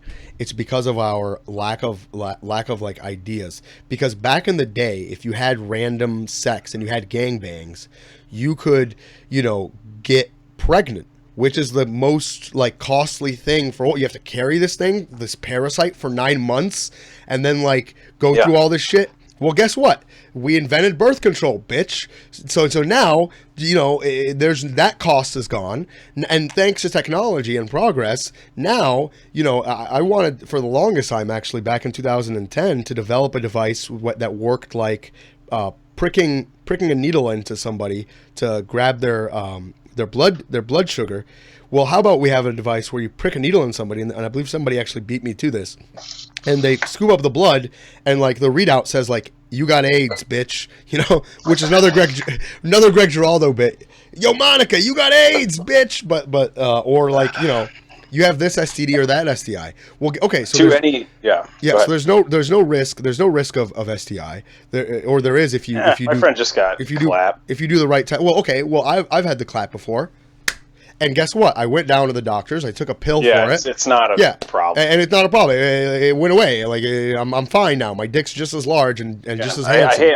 I know I keep quoting him, but Stanhope was one of my favorite quotes. Is like, people ask me, "Are you worried about STDs?" He goes, "Dude, I look at STDs like a skateboarder looks at a skin knee. It's not a fucking big deal. You just fucking put some alcohol on it, and you fucking get back on the board." See, Greg Giraldo is to me what Doug Stanhope. I gotta listen to him more. Yeah, you should. And I should do. He's notoriously amazing. I just never. There's so many great comics now. Well, he's mostly been underwritten and stereotyped as like, oh, Greg Giraldo, the guy who did all those roasts. Well, guess what? His stand-up was actually really good. It was just really underrated because he was too smart. There's a lot of times when he was doing his comedy, and he was a Harvard lawyer actually, and he gave up being a Harvard lawyer to do stand-up, which made his parents really upset. But that's part of his bit, and you could figure that, you could like study that on your own time. But he actually like a lot of times in his bit, you'll pay attention if you're watching. You'll see like he'll say a joke and you'll see this look on his face like a oh well, like fuck, like because his audience didn't get it. Because even though we're smarter than we've ever been, I think, and more educated, he was so much smarter than the people he was, than the unwashed masses that we love so much. That he was like, you look at like, this is another argument of mine, like. If the Martians came down to Earth, and everybody who ever makes an appeal to popularity, this is what I tell them. Yeah, make an appeal to popularity. The Martians come down to Earth and they go, okay, well, give me your best, give us your best, and we'll either decide to like blow you up or not. Or some aliens, from far away, FTL, faster than light speed aliens. And they come over and they say, we're going to blow you up, like this is your interview. And we go, okay, well, we'll give you our best. Yeah, he's like, give us just the best that your culture's produced. And like Donald Trump comes up and he goes, okay, we're gonna decide our best based on by what's most popular. And they go, okay, most popular restaurant, McDonald's. Most popular comedian, Dane Cook. Most popular, being most popular doesn't matter. It doesn't matter. I agree. Yeah. If anything, I am immediately wary of things that are popular. Well, most popular musician, Justin Bieber. So popular isn't best, but at the same time, because you agree with me, I'll play devil's advocate on this. At the same time, I think hipsters are the coolest and most unique sub-clique, like the smartest and the best educated one, despite how annoying and fucking cringy and upsetting and irritating they are. I want to throw my coffee in your face. Yeah, you want to kill all the hipsters. I get it, but please don't. No, I don't. I'd like you to live in Wicker Park for a couple of years. Well, the last guy who threw coffee in my face, I sent to the hospital with a broken jaw, by the way. But anyway, I came back and saw him on stretcher. But that's another story for another day. But in any case, so what I'm trying to say is like I also find abhorrent somebody who doesn't like things just because they're popular. I agree. I believe in meritocracy. If you can't find a... listen, it's like Batman v Superman. Okay? Yeah. Terrible fucking film. Berated by everyone. A lot of people called it the worst shit since fucking Hitler. If there's still... It is a terrible movie, but there are some great scenes in it. And if you can't find a thing to like in a thing, you're just not trying hard enough. You're not trying hard enough. And I learned that the hard way when I was dubious of Stranger Things. Yeah. Because everyone was telling me, oh my God, you got to watch Stranger Things. It's amazing. And I don't think it's the greatest thing ever, but I loved it. And I was just like, oh, sometimes popular things aren't bad. Yeah, I mean, that's a great takeaway. I've been on a fucking Fergie binge lately for some fucking reason. Really? Yeah. God, that's embarrassing. Well, it was funny because it plays at my gym. I want to throw my tea in your face. And my fucking sparring partner noticed that I kick harder when she comes on. He's like, is this Fergie doing this to you? And I'm like, she motivates you. Yeah, that fucking London Bridge song. I like time my kicks to it. Jesus. Oh, it's probably just the rhythm. That would be my entrance music too, just to fuck with my opponent. Oh God, that's really smart. Know what my entrance music is "Hit 'Em Up" by Tupac, because it starts off with the lyrics, "I'll fuck your bitch, you fat motherfucker." There you go. I fucked your bitch, you fat motherfucker. Do you remember what Tyson's music was? No, I don't. But I remember Mike Tyson telling him, "I'll fuck you until you love me, faggot." I'll fuck you until you love me, faggot. I'll eat your children. Yeah. But he didn't have music. It was just noise. It was like the sound of chains hitting the ground. Really? And it was like an industrial sound. Unpopular opinion, because he got hit in the head a lot, but I actually have a very high bar for, like, I think the word genius gets thrown around too much, but he's a fucking... No, I actually think that Mike Tyson was a genius, like, in his own way. He still is. Have you seen his stand-up? No, I should. Oh, God, he's on Broadway. It's amazing. Yeah, no, I saw that he was on Broadway. He was actually in the opening of Broadway for the last year with Neil Patrick Harris. He's one of my favorite people, man. I love Broadway, by the way. He's just such a flawed human being. Yeah, absolutely. No, he's a member of the club. He was the best ever. We'll never see anything like that again. Oh, as a boxer? Yeah. Maybe. I know. I see. That's a statement that I don't I mean, like, I know you're saying it to honor him. I know. But that's why I haven't. That's a big reason why I haven't, just jumped off of the 14th floor of a building, is just because the future, like the Sagan series, Ad Astra, just looking forward to the future. I think there will be. Like, that's what I like about the future. Like, who knows? Maybe tomorrow Russia attacks and we're in a land war and I get to trek up to Chicago and be a battle buddy with Joseph Guinta. Hey, that'd be great. Right. No, of course. And that's what keeps me going, too. And I would say to anyone listening that if you're fucking really depressed and you're fucking really sick of life, you just ultimately just I know this is like cliche, and like if someone told me this, like if someone told me this a few years ago, I would have kicked him in the fucking head. Yeah. But find a hobby. Like, since I started kickboxing, my life got instantly better. Oh yeah, because I had something completely separate from my own personal shit to look forward to every day. And I don't care what it is, but like martial arts, and Joe Rogan talks about this all the time, like really like has chilled me out. Exercise is great. Yeah, me too. After I get out of boxing, I'm way less intense, Yeah, and it's cathartic. It's cathartic. It's cathartic. I don't think I'm a good fighter at all, but if someone who is completely untrained like started shit with me, yeah, I think I would fuck them up. Yeah, I mean, I don't want to believe that. I think it's a stupid thing to believe, but it is one of those things that helps you get through your day of just like, I could just fucking axe kick this dude in the neck. Yeah. The feeling of walking into a room, especially if you're depressed and you're thinking about being like killing yourself, the feeling of walking in a room, looking around and saying, I could beat the living shit out of everybody in here. And I don't mean to say that like and make people think that I'm this violent, aggressive person. Right. Right. It as a male, I think it's just a part of being an animal because we are actually animals. But beyond that, like, I just want to say, like, I've gotten in a lot of street fights in my life, but every single one of them, I didn't throw the first punch. I don't. Yeah. I'm part of the Martin Luther King, Gandhi school of change. I don't believe in acts of aggression. I believe in nonviolent kind of change. I don't believe in violence. But that's not what martial arts is. It's actually really, really cathartic, and it's really self-esteem building. And exercise is great and like neuroscientists will tell you, not us two schmucks, but neuroscientists will tell you, like, exercise, you release chemicals that help your brain and make you feel better, right Joseph? I mean, you're the expert on this, not me, right? Well, did you see that Donald Trump doesn't believe in exercise? I bet. I saw it in his waistline. No, but did you hear what he said about it? That guy, with the best course for America, I think, is him getting elected. It's a beautiful story. Unpopular opinion, I think. But for that guy to be elected, like I said before, is like, wow, like anybody could make it. That's great. Like, not anybody, but obviously he had a lot of support, but like an outsider won and whatnot. Okay, great. Now I think to make the story really, really good, get him impeached within the next year or two, and like let's suffer through the Trump presidency for like a couple of years, and then like let's elect like the Warren ticket or something, Elizabeth Warren, and like whoever, somebody, Mayor Castro, somebody better than him. But what were you saying about Donald Trump saying about like he doesn't believe in exercise? Oh yeah, he thinks that the human body is like a battery and has a finite amount of energy.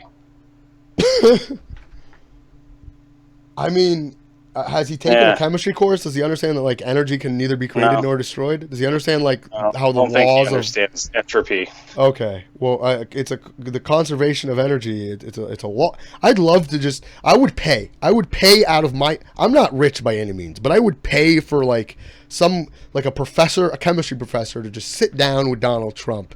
Just sit down with the Donald, like over Google Hangouts, and just lecture him for a bit. I think the country would be so much better for that. Like, I think actually I might start a GoFundMe page about like getting Donald Trump like a degree in something other than business. Oh God! Well, I mean, he's 70, so. Hey, it's never too late to learn. Carol Dweck. Never too late to learn. Growth mindset. Even Donald Trump can educate himself. Oh, I would also say to any listeners who are scientists to work on designing a better condom. I would also say to any scientists or any listeners who are scientists to actually be active in politics, because if we're not the change that we want to see in the world, then the buck doesn't stop here, and dumb cunts like Joseph's father, perpetuate. I mean, we didn't start the fire, but I think it's our responsibility as our generation to be the change that we want to see in the world. And I don't think that's a joke. I'm pretty serious about all that. Can you send this to me? The podcast file? Yeah. Yeah. You think you have anything else to say other than that? You think this is good? We should wrap it. It's at 2 hours, 23 minutes, and 30 seconds. I mean, I could go forever. Yeah, so could I, but then we wouldn't have more episodes. I mean, we could go for 12 hours, but we're not exactly hardcore history. Who wants to listen to a bunch of schmucks? Well, this is very tentative. I mean, this was not even a pilot, really. It was just... Oh, it's a pilot. We're uploading this. Okay. Not now, but I think eventually. I think we should. Yeah, I don't want to lose this content. I just don't want shit to get out in the open necessarily. Oh, me neither. I think it's important to be discreet, but I think you and I can make decisions and we could talk about this. So yeah, let's end the podcast here. Let's say thank you to all our listeners. And, thank you. Hope to come back again. Thanks for listening to a bunch of schmucks talk about a bunch of shit, but we hope to talk about things with evidence-based practice. And like I said, we stand on the shoulders of giants. And, if you guys ask us, we can cite any of the scholarly research that we probably mention offhand. So comment about it, like it, subscribe to it if you like it, and we'll see what we can do and what platforms we can put it on. And if you have any suggestions for what software we should use and whatnot, we'll include video in the future. Right now, it was a tentative one, so it's audio only, so bear with us. We'll just put up a picture, probably of Christopher Hitchens smoking, but I don't know. Joseph, you have anything else to impart before I stop the recording? No mercy, no respite, and let the Emperor's light be your torch. I burned the candle at both ends, and it made a beautiful light. Let the bridges I burn... what was it you said? I told a friend this. Let the bridges I burn shine my way forward. Yeah, let the bridges I burn shine my way forward. But I'm trying to be more civil than that. So I'll try to be civil and say,